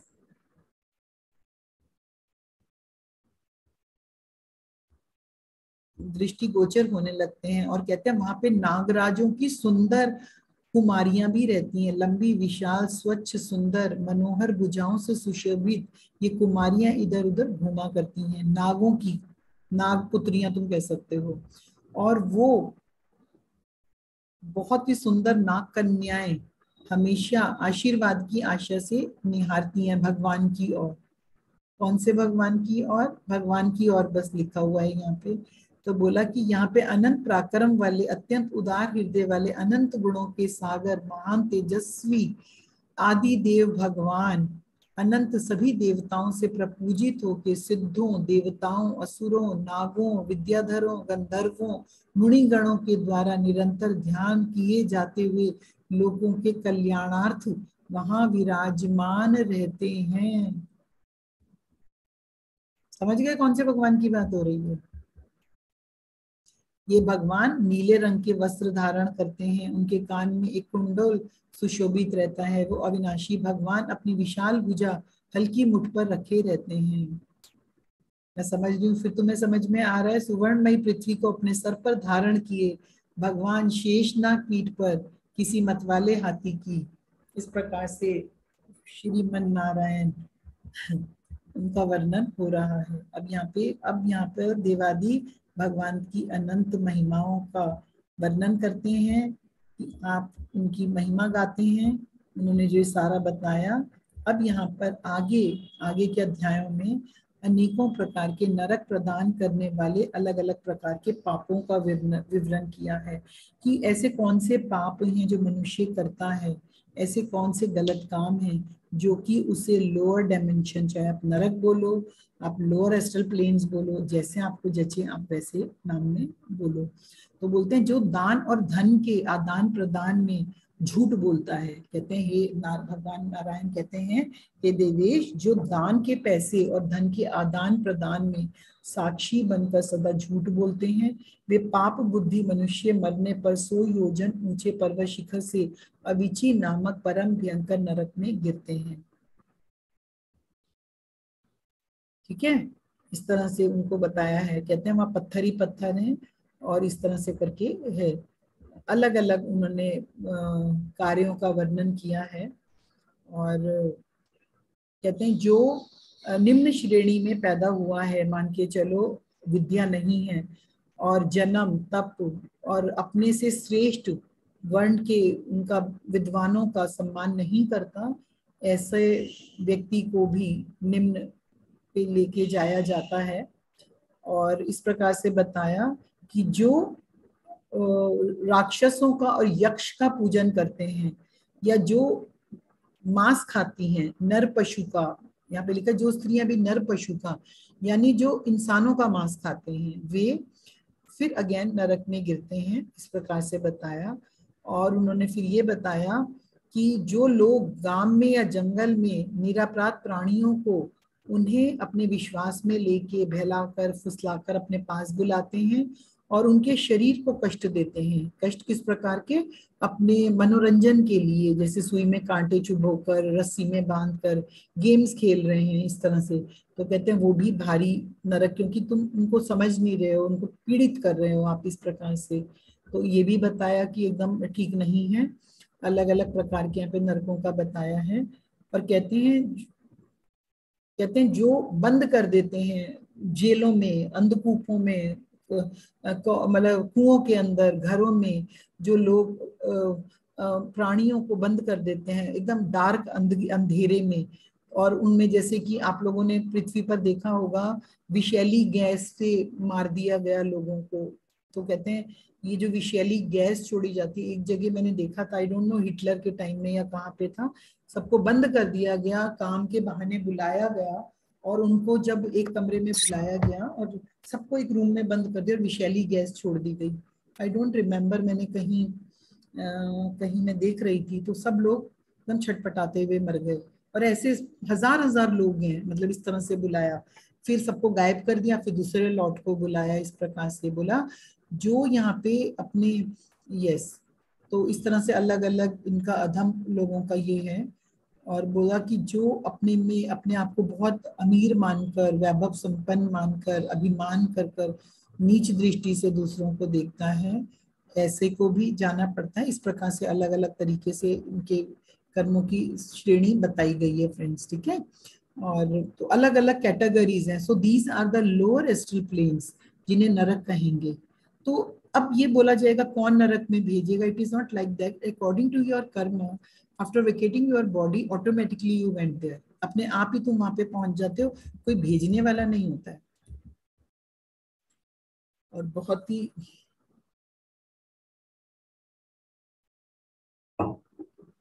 मतलब देवी के उपासना के विविध प्रसंगों का वर्णन करते हुए नारद जी कहते हैं, देवी के आराधन रूपी धर्म का स्वरूप क्या है, किस प्रकार उपासना करने पे देवी परम पद को दे देती हैं, उनकी आराधना का तरीका क्या है, कब, कैसे और किस रोज से आराधना करने पर भगवती दुर्गा नरक रूपी दुर्ग से उद्धार कर कर हमारा भला करती हैं, लाइक दैट।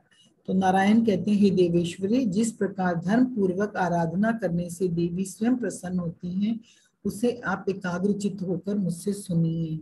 आप सुनिए। कहते हैं कि शुक्ल पक्ष की जो यानी कि शुक्ल पक्ष की यानी कि जो न्यू मून के बाद का जो फर्स्ट डे है, तो उसमें इस तरह से उन्होंने अलग अलग डेज में बताया है कि आप अलग अलग तरीके से ये जो नवमी के पूजन है, इस प्रकार से उनकी विधि बताई गई है। आप किस प्रकार से उनको प्रसन्न करने के लिए उनको आप जो भी उन्हें पसंद है इस तरह की चीज करके उनको भोग लगाकर, अलग अलग तिथियों में, अलग अलग नक्षत्रों में अलग अलग प्रकार का यहाँ पे विवरण दिया गया है कि आप अर्पित कीजिए प्रसाद रूप में, जैसे कह सकते हैं। तो ये कर्म कांड की बातें हैं, पूजा पाठ की, व्रत उपवासों की बातें हैं कि आपको क्या क्या करना चाहिए। आप सब लोग जानते हैं, जैसे किसी दिन आता है शहद का, किसी दिन तिल का, किसी दिन अलग अलग प्रकार का, गुड़ का, कभी किसी चीज का। तो इस प्रकार से उन्होंने ये पूजा पाठ के लिए ये बताया है कि आप अलग अलग समय में इस चीज का करें। जो लोग ये करते हैं तो बोलते हैं कि जो फिर अलग अलग वृक्षों का जो भी भगवती को प्रसन्न करने की चीजें हैं, वो सब पूजा पाठ का यहाँ पे फ्रेंड्स लिखा है। और कहते हैं कि इस प्रकार उन्होंने उपासना का बताया है, जो लोग पूजा पाठ वगैरह करते हैं, है ना, उस सबसे बताया है कि उन्होंने पूजन का ये तरीका पूछा तो उन्होंने पूजन का तरीका बता दिया, वो आप सब लोग जानते हैं।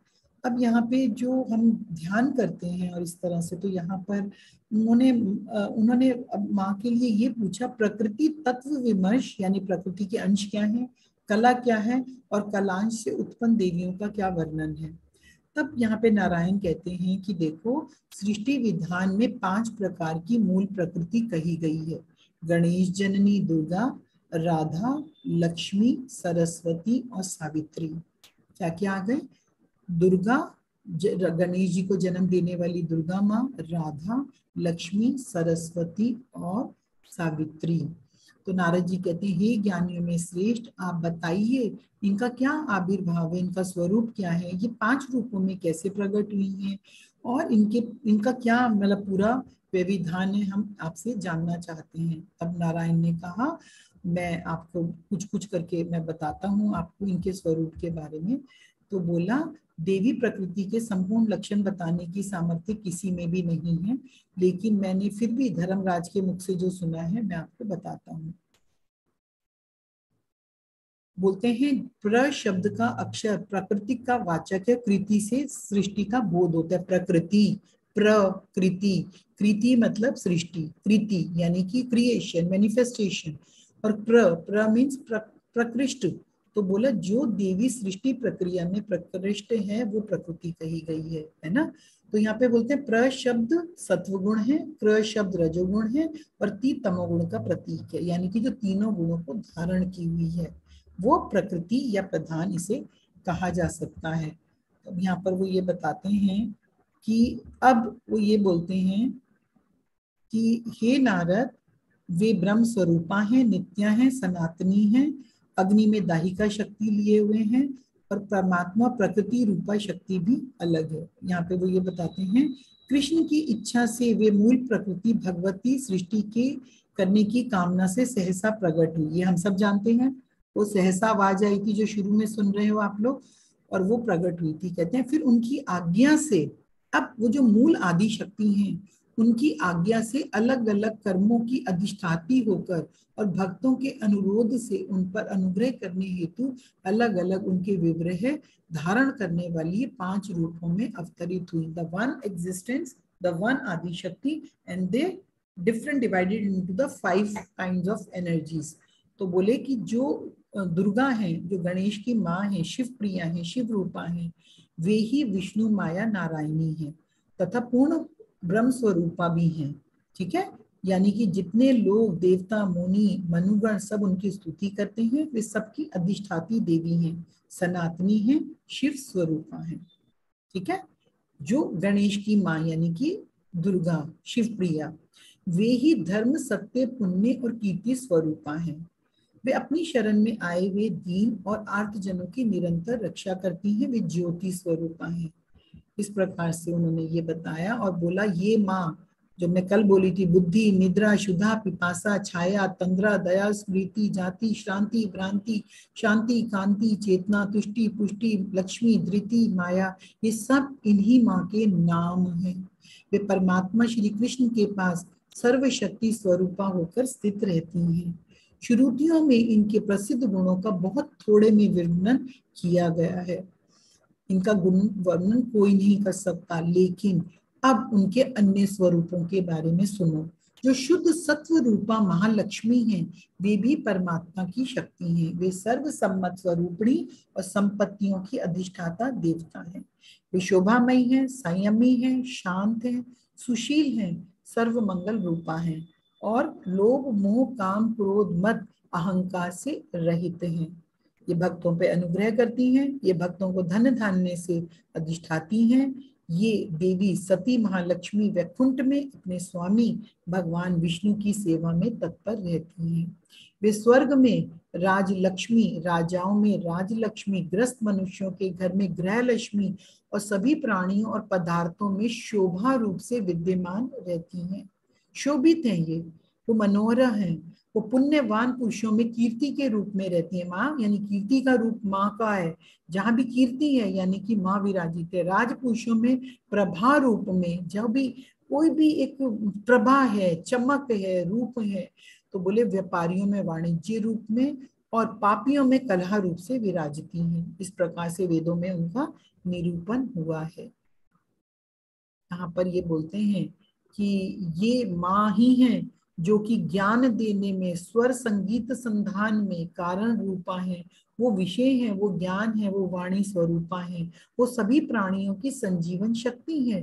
वो वाद विवाद करने वाली हैं और व्याख्या करने वाली भी हैं। ये माँ शांति स्वरूपा है। ये माँ वीणा और पुस्तक धारण करने वाली, वे शुद्ध हैं, सत्व गुणमयी हैं, हरि की प्रिय हैं, रत्नमाला लेकर भगवान कृष्ण का जप करते हुए तत्व स्वरूपा हैं। और ऐसी माँ सिद्धि विद्या स्वरूपा सब प्रकार की सिद्धियां देने वाली हैं। ऐसी माँ भगवती, ऐसी माँ जगदम्बिका महासरस्वती का यच किंचित वर्णन मैंने कर दिया। ये कौन थी? महासरस्वती। ये विलक्षण, विचक्षण सावित्री, चारों वर्णों, वेदांगों, छंदों, संध्या वदन के मंत्रों और समस्त तंत्रों की जननी है। ये द्विजातियों की जाति रूपा है, जप रूपणी है, ब्राह्मणों की तेज रूपा है, सर्व संस्कार रूपिणी है। वे परम प्रिय सावित्री और गायत्री परम पवित्र रूप से विराजमान रहती हैं। तीर्थ भी अपनी शुद्धि के लिए जिनके स्पर्श की इच्छा करते हैं, वो चाहते हैं तीर्थ भी कि कभी हाँ माँ आप आओ और हमारे में अपने चरण डाल दो, जिनसे सारा संसार पवित्र हो जाता है। इस प्रकार मैंने माँ की चौथी शक्ति का वर्णन कर दिया, जो नारद के साथ कांति वाली शुद्ध स्वरूपमय सनातनी पराशक्ति मुक्ति प्रदायिनी शक्ति रूपा रहती हैं। कहते हैं जो पंच प्राणों की अधिष्ठाती हैं वो माँ आदि रूपा सनातनी परमानय धन धान्य मान्य पूज्य हैं। वो माँ गोपी वेश धारण करके वे देवी रासेश्वरी सुरसिका रासवासी रूप में आवास करने वाली निर्गुणा निराकार सर्वथा निर्लिप्त हैं। वो निर्लिप्त हैं, निराकार हैं, वे इच्छा रहित हैं, अहंकार रहित हैं, भक्तों पर अनुग्रह करने वाली हैं। बुद्धिमान देवों ने वेद विहित मार्ग से ध्यान के द्वारा ही केवल उन्हें जाना है। केवल ध्यान के द्वारा, केवल ज्ञान के द्वारा बुद्धिमान पुरुषों ने इन्हें जाना है। वो ईश्वरों, देवेंद्रों, मनी श्रेष्ठों के दृष्टि पथ में नहीं आती। वे अग्नि के समान शुद्ध वस्त्रों को धारण करती हैं, विभिन्न अलंकारों से विभूषित हैं, कोटि चंद्र प्रभा से युक्त हैं। वे भगवान श्री कृष्ण की अद्वितीय दास्य भक्ति और संपदा देने वाली हैं। उन्होंने वृष भानु की पुत्री के रूप में जन्म लिया था। जिनके चरण कमलों के स्पर्श से पृथ्वी पवित्र हो गई थी, ब्रह्मादि देवों के द्वारा अदृष्ट थी। वे भारतवर्ष में सर्वसाधारण को दृष्टिगत हुई। भारतवर्ष तो भाग्यशाली है जिन्होंने माँ के दर्शन किए। पूर्व काल में ब्रह्मा जी ने आत्मशुद्धि हेतु जिनके चरण कमल के नख के दर्शन के लिए 60,000 वर्षों तक तपस्या की थी, लेकिन स्वप्न में भी उनकी नखून के बराबर का भी दर्शन नहीं हुआ था, तो साक्षात दर्शनों की तो बात ही छोड़ दो। इस प्रकार की देवी, इस प्रकार की उस ब्रह्मा ने, मैंने पांचवी देवी का वर्णन कर दिया। वे ही राधा कही गई हैं। वो कौन है? वो राधा कही गई हैं।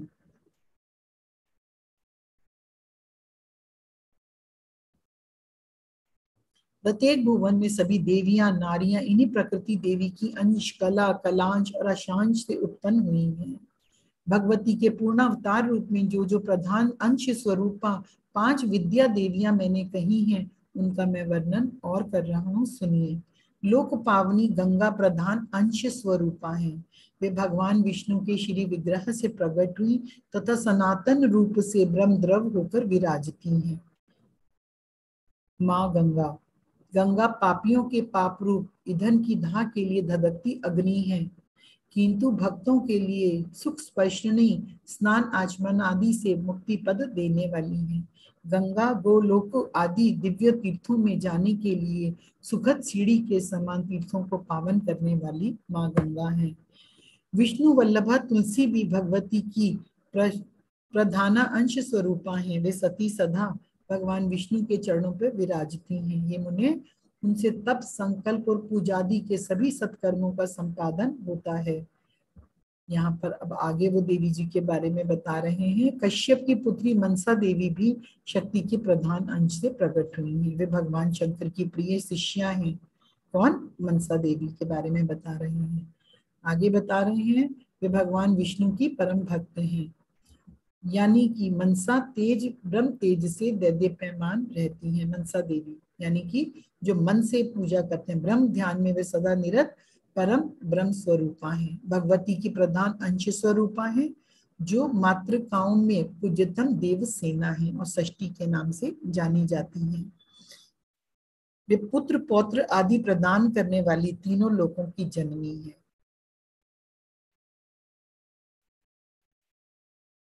वे मूल प्रकृति की छठवां अंश स्वरूपा है, इसलिए षष्ठी कही गई है। जो लोग षष्ठी पूजा करते हैं, षष्ठी, तो ये कही गई है। शिशुओं के जन्म स्थान पर वे योगिनी परम वृद्धा रूप में विराजमान रहती हैं। समस्त जगत में 12 महीने सदा इनकी पूजा होती है।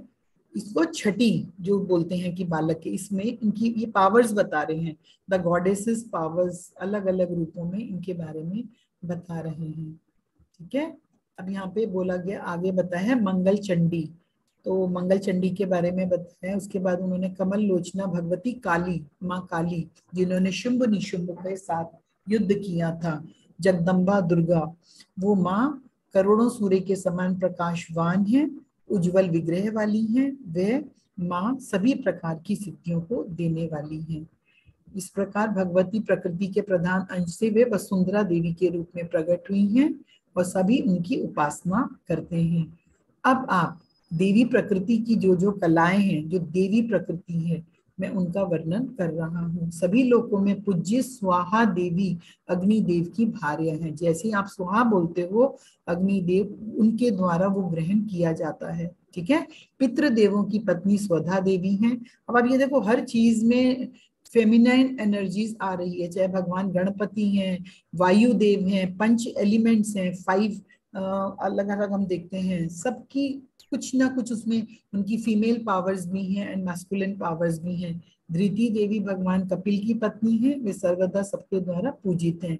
सती देवी सत्यदेव की पत्नी है, इस प्रकार से बताया। और जो क्रिया देवी है, क्रिया देवी मीन जो आपको काम करने की शक्ति देते हैं, जो सभी के द्वारा पूजित और मान्य है। इसके बिना पूरा संसार क्रियाहीन है। क्रिया देवी मतलब जो क्रिया करने में आपको हेल्प करती है। यहाँ पे सब इन्हें पूजते हैं। अधर्म की पत्नी मिथ्या देवी है, जिन्हें धूर्त जन पूजते हैं, यानी कि जो उल्टा भी चलते हैं, झूठ भी बोलते हैं, मिथ्या भी बोलते हैं, वो हैं, लेकिन वो अधर्म की हैं। सत्य युग में ये मिथ्या देवी तिरोहित हो जाती हैं, गायब हो जाती हैं। त्रेता युग में ये सूक्ष्म रूप से रहती हैं, और कलयुग में, द्वापर में ये आधे शरीर वाली होती है, किंतु कलयुग में ये बलपूर्वक सर्वत्र घूमती हैं, मिथ्या देवी। इस प्रकार से उन्होंने अलग अलग बुद्धि, मेधा, धृति, अलग अलग प्रकार से सभी प्रकार का उन्होंने बताया। उन्होंने बताया काल जो मृत्यु को लेने आता है, इसकी भी 2 पुत्रियां हैं, मृत्यु और जरा। ये भी दोनों एक फीमेल एनर्जीज हैं, फीमेल जो कि डेथ है और जो बुढ़ापा है, वो इनकी पत्नियां हैं। इनकी इनके पति का नाम है जरा, जरा की ये पत्नियां हैं। फिर बोला निद्रा, जो निद्रा एनर्जीज है, निद्रा की तंद्रा और प्रीति, यानी कि ये इनकी हैं। तो बोले ये सारा संसार में जो भी एनर्जीज हैं, इनके मैं अलग अलग तुम्हें नाम बता रहा हूँ। वैराग्य, ये भी एक एनर्जी है जो पूज्य है। इनकी भी 2 प्रकार की एनर्जीज है, श्रद्धा और भक्ति, जो सभी की पूज्य है। कोई तो भक्ति करते हैं लेकिन श्रद्धा नहीं होती है, तो श्रद्धा बोले कि ये जो जीव निरंतर जीवन मुक्त होना चाहता है, वो इनको ये शक्ति उनको मिलती है। देवताओं की माता अदिति है, जिनके द्वारा देवताओं की वो हुई, तो यहाँ पे फेमिनाइन एनर्जीज अदिति है।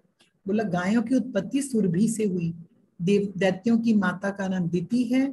और इस प्रकार से ये सब प्रकृति देवी की अलग अलग कलाएं हैं, जो अलग अलग देवियों के रूप में कलाएं हैं। जैसे चंद्रमा की कलाएं हैं, चंद्रमा की पत्नी रोहिणी, सूर्य की पत्नी संज्ञा, मनु की पत्नी शत्रुपा, इंद्र की पत्नी शची, बृहस्पति की पत्नी तारा, वशिष्ठ की पत्नी अरुंधति, गौतम ऋषि की पत्नी अहिल्या। बोले इस प्रकार से ये सारी की सारी भार्या, ये सब प्रसूति हैं। प्रसूति मतलब जो 3 प्रकार की उन्होंने देवियां बताई थी, तो 3rd नंबर पे आपको याद होगा, वरना ये दोबारा सुनना वीडियो, उसमें प्रसूति बताया। तो ये सारी प्रसूति हैं। कौन कौन, जिनका जिक्र मैंने अभी किया, चंद्रमा की पत्नी रोहिणी, संज्ञा, शत्रुपा, शची, तारा, अरुंधति, अहिल्या, अनुसुईया, देवहूति, कर्दम की पत्नी, ये सब कौन है, ये प्रसूति हैं।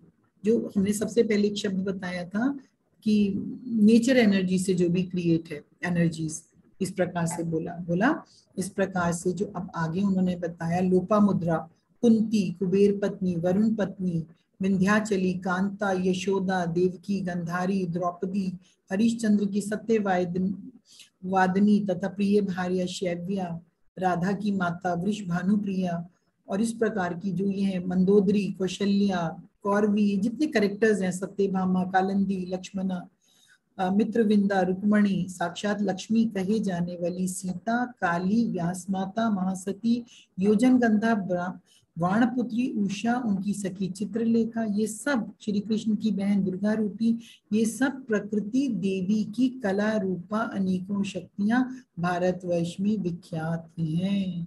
अलग अलग अलग अलग जो बता रहे हैं रूपा, ये सब प्रकृति देवी की कला रूपा हैं। ठीक है, पहले प्रसूति बताया तो बोले इस प्रकार से जो ग्राम देवियां हैं, जब आप बोलोगे हमारी ये तो ग्राम देवी हैं, तो बोले जो जो ग्राम देवियां हैं वो प्रकृति की कलाएं हैं, वो भी प्रकृति के अंश से दिव्य अंशों को लेकर ऐसे ऐसे स्थानों पे हुई जो इस रूप में पूजित की जाती हैं। तो एवरी एनर्जी इज, हम ये देख रहे हैं कि हर प्रकार की ऊर्जा जिन्होंने अलग अलग कुलों में जन्म लिया, अलग अलग प्रकार से जो पूजित हैं ऋषियों के जिनमें, तो इस प्रकार से वो सब किसी ना किसी का अंश है। नाउ यू कैन अंडरस्टैंड, जब हम बात करते हैं हायर सेल्व्स की, या हम बात करते हैं कि फ्रॉम वेयर यू एग्जिस्ट, आप कौन से कुल के हैं, आपका क्या भीतर है, so you can understand this very easily, बहुत आराम से आप इस बात को समझ सकते हैं। तब ये बोलते हैं भगवती प्रकृति के ये सारे रूप जितने ऊपर बताए पृथ्वी पर भारतवर्ष में पूजित हैं, ये सब पूजित हैं, दुर्गा रूप में तो है लेकिन इन सब रूपों में भी ये रूप पूजित हैं। इस प्रकार से उन्होंने ये बताया कि समय समय पर किस किसने कैसे कैसे पूजा की देवियों के अलग अलग रूपों की। तब यहाँ पर हम अब आगे बढ़ते हैं, तो श्री कृष्ण और श्री राधा से जो ये देव देवियां, इनके बारे में इनका वर्णन हम लोग कर रहे हैं। फिर श्री राधा के बारे में और बताया गया कि उनसे क्या क्या प्रकट हुआ, जैसे श्री राधा के अंगों के रोमकूपों से अनेक गोप कन्याएं प्रकट हुई। जब आप ये कहते हो वन मैच्योर सोल और द कंप्लीट सोल और द पूर्ण आत्मा, तो वो कैसे कैसे आगे जन्म देती हैं, इस बात को आप इस साइंटिफिक वे में समझ सकते हैं। एक बीज रूपा है, मूल प्रकृति ईश्वरी है, फिर बीज रूपा है, और उनसे किस प्रकार से आगे अलग अलग प्रकार की एनर्जीज, अलग अलग प्रकार का इनका जन्म होता है। ठीक है, अब यहाँ पे फिर आगे आगे और कथा चलती है। श्री कृष्ण और चिन्मयी राधा से प्रकट विराट बालक का दर्शन, तो इस तरह से करके एक आती है कि जिसमें बताया जाता है कि कैसे उनका दर्शन हुआ, वो बालक को, उसके बारे में कथा आती है। फिर सरस्वती की पूजा का विधान बताया कि कैसे हमें, अब हमें ये बताओ कि प्रकृति देवियां हैं जो सरस्वती है, ज्ञान की देवी है, हम किस प्रकार से उनकी, कैसे उनकी पूजा करें, कैसे उनको ये समझें, इस बारे में। तो उन्होंने बोला कि सबसे पहले श्री कृष्ण भगवान ने सरस्वती की पूजा आरंभ की थी। सरस्वती की पूजा करने से मूर्ख भी विद्वान हो जाता है। जब देवी सरस्वती कृष्ण वल्लभा राधा जी के मुख से प्रकट हुई, तब उन काम रूपा कामनी ने श्री कृष्ण को इस प्रकार से उनको पाने की इच्छा की। तो कृष्ण भगवान बोले कि तुम मेरे ही अंश स्वरूप चतुर्भुज नारायण का सेवन करो, यानी कि अलग अलग समय पे बता रहे हैं कि ज्ञान देने के लिए किस समय अलग अलग रूपों में। तो कहते हैं नारायण ने जगजननी सरस्वती माँ का पूजन किया था। ये वसंत पंचमी के दिन, जो अपने माघ शुक्ल पक्ष में, और विद्यारंभ के दिन भी कहते हैं कि जब अगर आप लोग उज्जैन गए हो तो वहां पे आप लोगों ने देखा होगा कि वहां पे संदीपन मुनि का आश्रम है, और संदीपन मुनि के आश्रम वाले दिन आज भी ये परंपरा है कि जिस दिन भगवान कृष्ण जिस दिन वहां पे एडमिशन लेने गए थे ज्ञान को पाने का, वो इसी दिन की चर्चा होती है। शुक्ल पंचमी का जो दिवस है उसको माना जाता है। और पहले कहते हैं गणेश जी की उनको बुला के देन हमें माँ सरस्वती का पूजन, उनको ध्यान, उनका मेडिटेशन, माँ सरस्वती का। तो यहाँ पे मुझे यही अच्छा लग रहा है, और मैं यही चीज चाह रही हूँ, जो मेरे मन में बात आई थी कि हम लोग इन नवरात्रि के ये खत्म होने के बाद हम ये देवियों की जो world women mystics and goddesses का हमने जो किया था 2020 में, और हमने 17 अप्रैल से शुरू किया था, क्योंकि 14 अप्रैल का दिन था जब आदि शक्ति और माफ्तर बाबा जी के मैंने दर्शन किए थे, और उन्होंने मुझे बताया था हम वही सीरीज को आरंभ करेंगे अभी अपने 24 या 25 तारीख से, अक्टूबर से। ठीक है, क्योंकि यहाँ पे हम इतना ये ज्ञान सुन रहे हैं, तो माँ भगवती के वेदों में इनका ज्ञान वर्णित है सब प्रकार से, तो उस बारे में आप लोग और प्रकार से जानेंगे।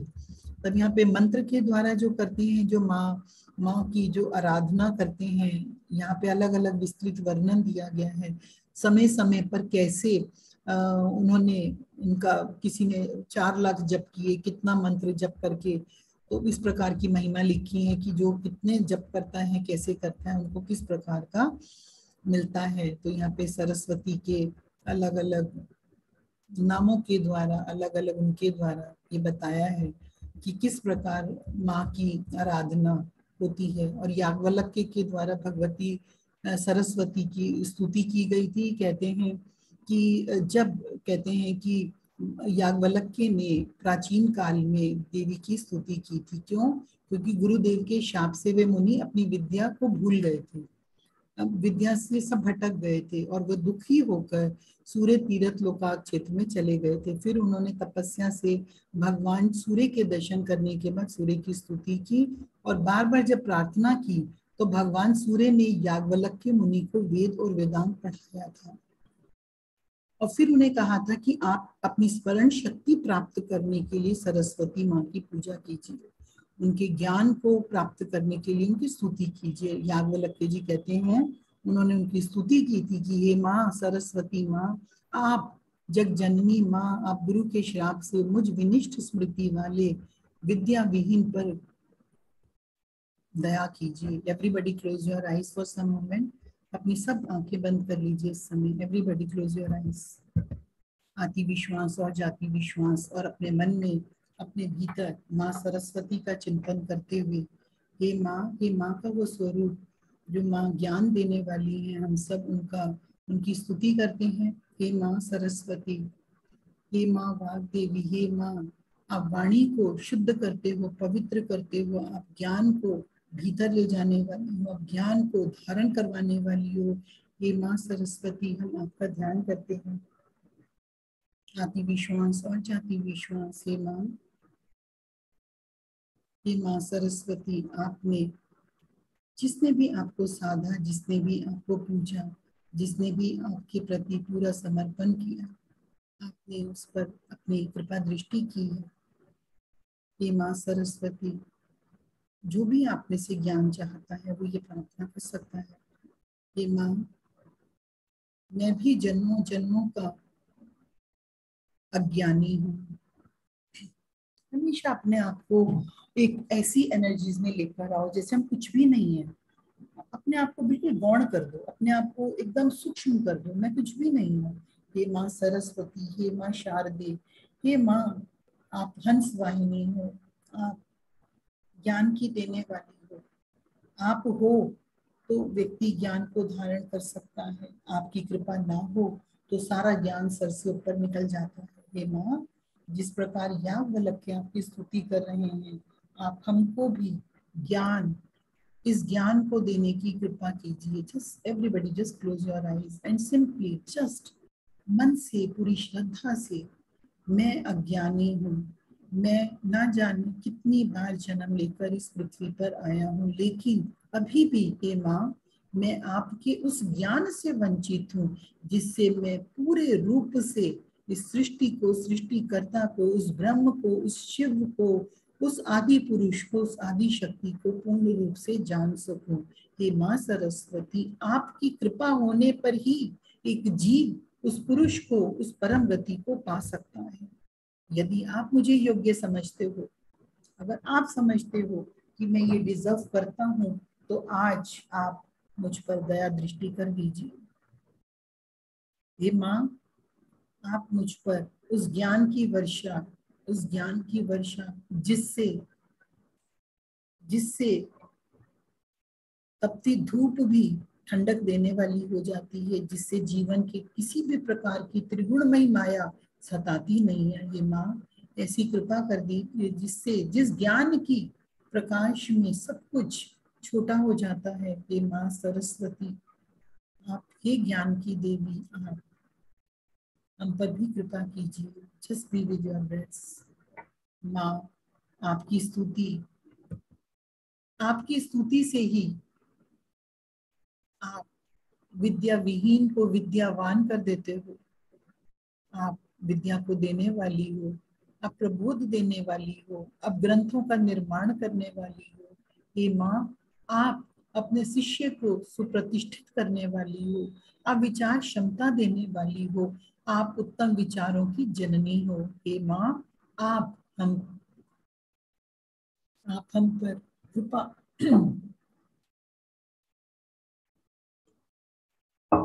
हे माँ, आप हम पर कृपा कर दीजिए।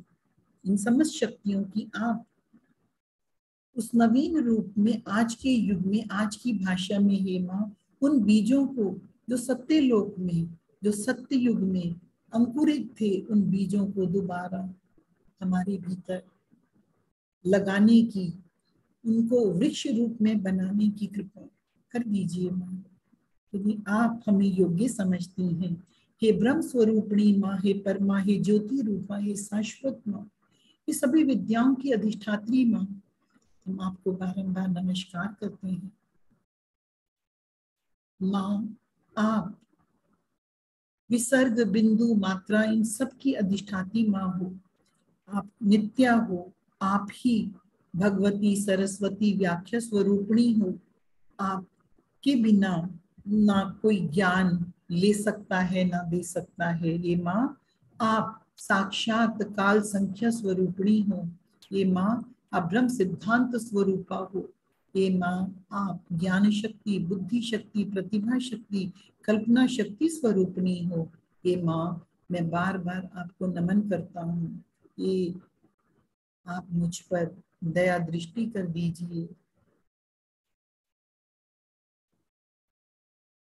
पूरी तरीके से अपने हार्ट चक्र से, पूरी तरीके से अपने पूरे शरीर को, सारी शक्ति को एक जगह इकट्ठा कर कर उस पूरी श्रद्धा से माँ सरस्वती के चरणों में अर्पित कर दो। Everybody, everybody. ज्ञान के बिना सब कुछ अधूरा। हे माँ,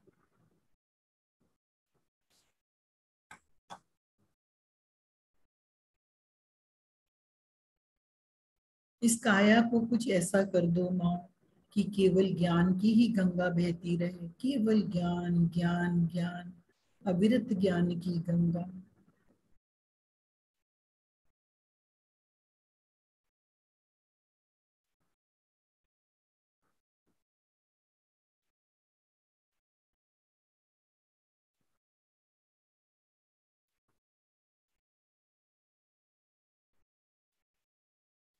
मुझे वो ज्ञान दे दो। मैं इस जलती हुई माया से अब थक गया हूँ। मैं इस आने और जाने से भी थक गया हूँ। बार बार आना और जाना। हे माँ, वो ज्ञान की वर्षा आप मुझ पर कर दीजिए। Thank you so much. 5 4 3 2 1। Thank you so much. Open your eyes. तो कहते हैं कि इस प्रकार माँ की स्तुति सच्चे मन से, देखो, मैं केवल इतना बोलना चाहती हूँ my dear friends and my dear soul sisters, केवल इतना जानना चाहती हूँ कि यदि उसकी कृपा हो जाए तो बात बन जाती है। बस उसकी एक दया, उसकी एक कृपा बिंदु की एक बिंदु मिल जाए, एक बिंदु, सब हो जाता है।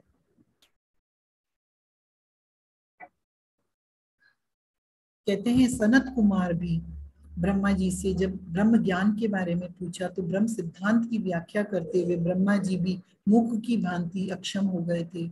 उन्होंने कहा, आप तो केवल प्रजापति भगवती सरस्वती को उनकी स्तुति कीजिए। यानी कि कोई भी, उनको सबको उसी की शरण में ही जाना पड़ता है। कहते हैं परमात्मा श्री कृष्ण की आज्ञा पाकर ब्रह्मा जी ने सरस्वती की स्तुति की थी। ब्रह्मा कृष्ण भगवान ने भी कहा, उनकी स्तुति कीजिए। कहते हैं एक बार जब पृथ्वी ने शेषनाग से ज्ञान का एक रहस्य पूछा, तब शेषनाग भी मूक हो गए और सिद्धांत का विवेचन करने में असमर्थ रहे। तब शेष ने कश्यप की आज्ञा के अनुसार माँ सरस्वती की स्तुति की थी और ब्रह्म का नाश करने वाले उस पवित्र सिद्धांत का विवेचन कर सके थे। Everybody who wants the knowledge, the wisdom, he or she has to go in the lotus feet of माँ सरस्वती। उस माँ सरस्वती की कृपा के बिना, ब्लिस के बिना आप नहीं पा सकते, निश्चित है। कहते हैं जब व्यास ने वाल्मीकि से पुराण सूत्र के बारे में पूछा, वो भी मौन हो गए। उन्होंने पल भर के लिए माँ जगदम्बा सरस्वती का स्मरण किया और तभी उनके वर से ब्रह्म रूपी अंधकार को मिटाने वाला ज्योति सदृश निर्मल ज्ञान प्राप्त होकर मुनीश्वर को समर्थ हो सके। इस प्रकार से अलग अलग जब इंद्र ने भगवान शंकर से तत्व ज्ञान के विषय में पूछा, तब उन्होंने भी सरस्वती का ध्यान कर कर इंद्र को उपदेश दिया। तो यहाँ पे अलग अलग प्रकार के उदाहरण देते हुए ये बता रहे हैं कि किस प्रकार से माँ की ही कृपा से वो कार्य, ज्ञान का कार्य आगे संपन्न हो पाता है, वरना ये संभव नहीं है। कहते हैं लक्ष्मी सरस्वती और गंगा का परस्पर शापवश भारतवर्ष में पधारना। भारतवर्ष में वो कैसे पधारी है इसके बारे में भी एक स्टोरी आती है।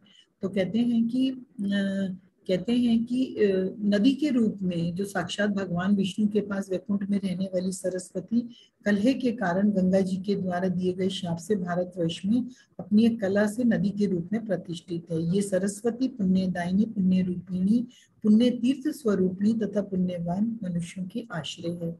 अतः पुण्य आत्मा लोग इसका सेवन उनका करना चाहिए। सरस्वती तपस्वियों के लिए तप रूपिणी है। ठीक है, यहाँ पे बताता सरस्वती की महिमा को जानते हुए जो भी मनुष्य उनके जल में अपने प्राण त्याग करते हैं, वे वैकुंठ में वास करते हुए दीर्घ काल तक भगवान श्री हरि की सानिध्यता प्राप्त करते हैं। इस प्रकार से माँ की महिमा कही गई है। और इस प्रकार से आगे एक कथा फिर ये आगे करके बोलते हैं। कहते हैं कि लक्ष्मी, सरस्वती और ये गंगा तीनों ही विष्णु की भार्या हैं। ये बड़े प्रेम के साथ सर्वदा भगवान विष्णु के समीप विराजमान रहती हैं। एक बार गंगा कामातुर होकर मुस्कुराती हुई भगवान विष्णु का मुख निहार रही थी। अब एक कथा आ रही है। तब भगवान विष्णु क्षण भर उनके मुख की ओर देखकर मुस्कुराने लगे। ठीक है, ये हम लोगों ने शायद पहले भी सबसे स्टार्टिंग में आई थिंक ये वाली की थी। तब लक्ष्मी ने तो सहन कर लिया, लेकिन सरस्वती ने नहीं। उदारता की मूर्ति लक्ष्मी ने हंसकर सरस्वती को समझाया, लेकिन अत्यंत कोपाविष्ट सरस्वती शांत नहीं हुई और उनको क्रोध आया और उन्होंने विष्णु भगवान से कहा कि आप तो सभी पत्नियों के प्रति समान होते हैं, लेकिन आपकी बुद्धि विपरीत है। मुझे पता चल गया आप गंगा पर ज्यादा प्रेम रखते हैं, लक्ष्मी पर भी उसी के समान प्रेम रहता है, लेकिन आप मुझसे थोड़ा कम प्रेम करती हैं। कौन कह रहा है? यहाँ पे इनसे सरस्वती बोल रही हैं। तो कहते हैं कि इस प्रकार से जब उन्होंने ये बोला तो कहते हैं कि मेरा जीवित रहने का क्या है, मैं अब आपकी उसमें नहीं हूँ तो मुझे जीवित रहने का कोई वो नहीं है। तो ये बात सुनकर भगवान ने मन ही मन सोचा और उसके बाद वो वहां से चले गए। कहते हैं जब भगवान नारायण चले गए तो सरस्वती ने कुपित होकर गंगा से कहा कि तुम अपने पति पर इतना गर्व करती हो तो तुम क्या दिखाना चाहती हो। वो किसको कह रही हैं? आपस में बातचीत हो रही है। मैं भगवान विष्णु के सामने आपका अभिमान खत्म कर दूंगी। इस प्रकार से कहते हैं आपस में इनका एक संवाद है जो माँ गंगा, माँ सरस्वती और इस तरह से कहकर है।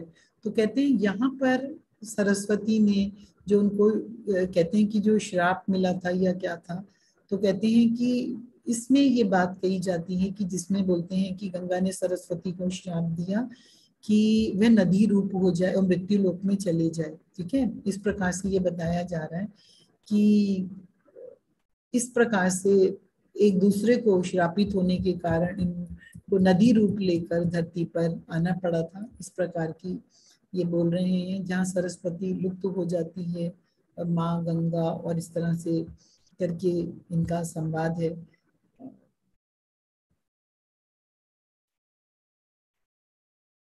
यहाँ पे अगर हम अब आगे बढ़ते हैं फ्रेंड्स, तब यहाँ पर अब हम कल मिलेंगे। अब मैं यहाँ पे वाणी को विराम दे रही हूँ। बहुत प्यारा नंबर आ गया जो मुझे नजर आया है, so I really want to stop here only. ये नवन स्कंद है। हम यहाँ पे से कल, मैं यहाँ पे टिक मार्क कर रही हूँ, हम यहाँ पे कल यहाँ से हम आरंभ करेंगे। एंड या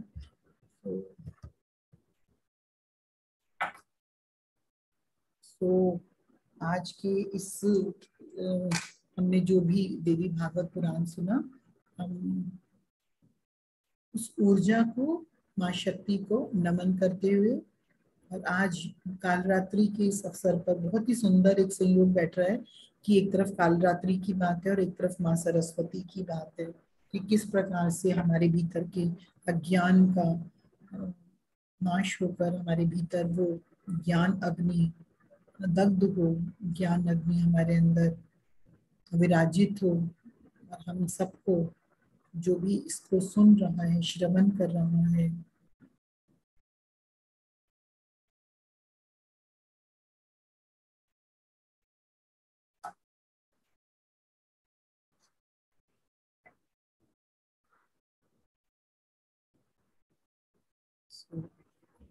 थैंक यू सो मच।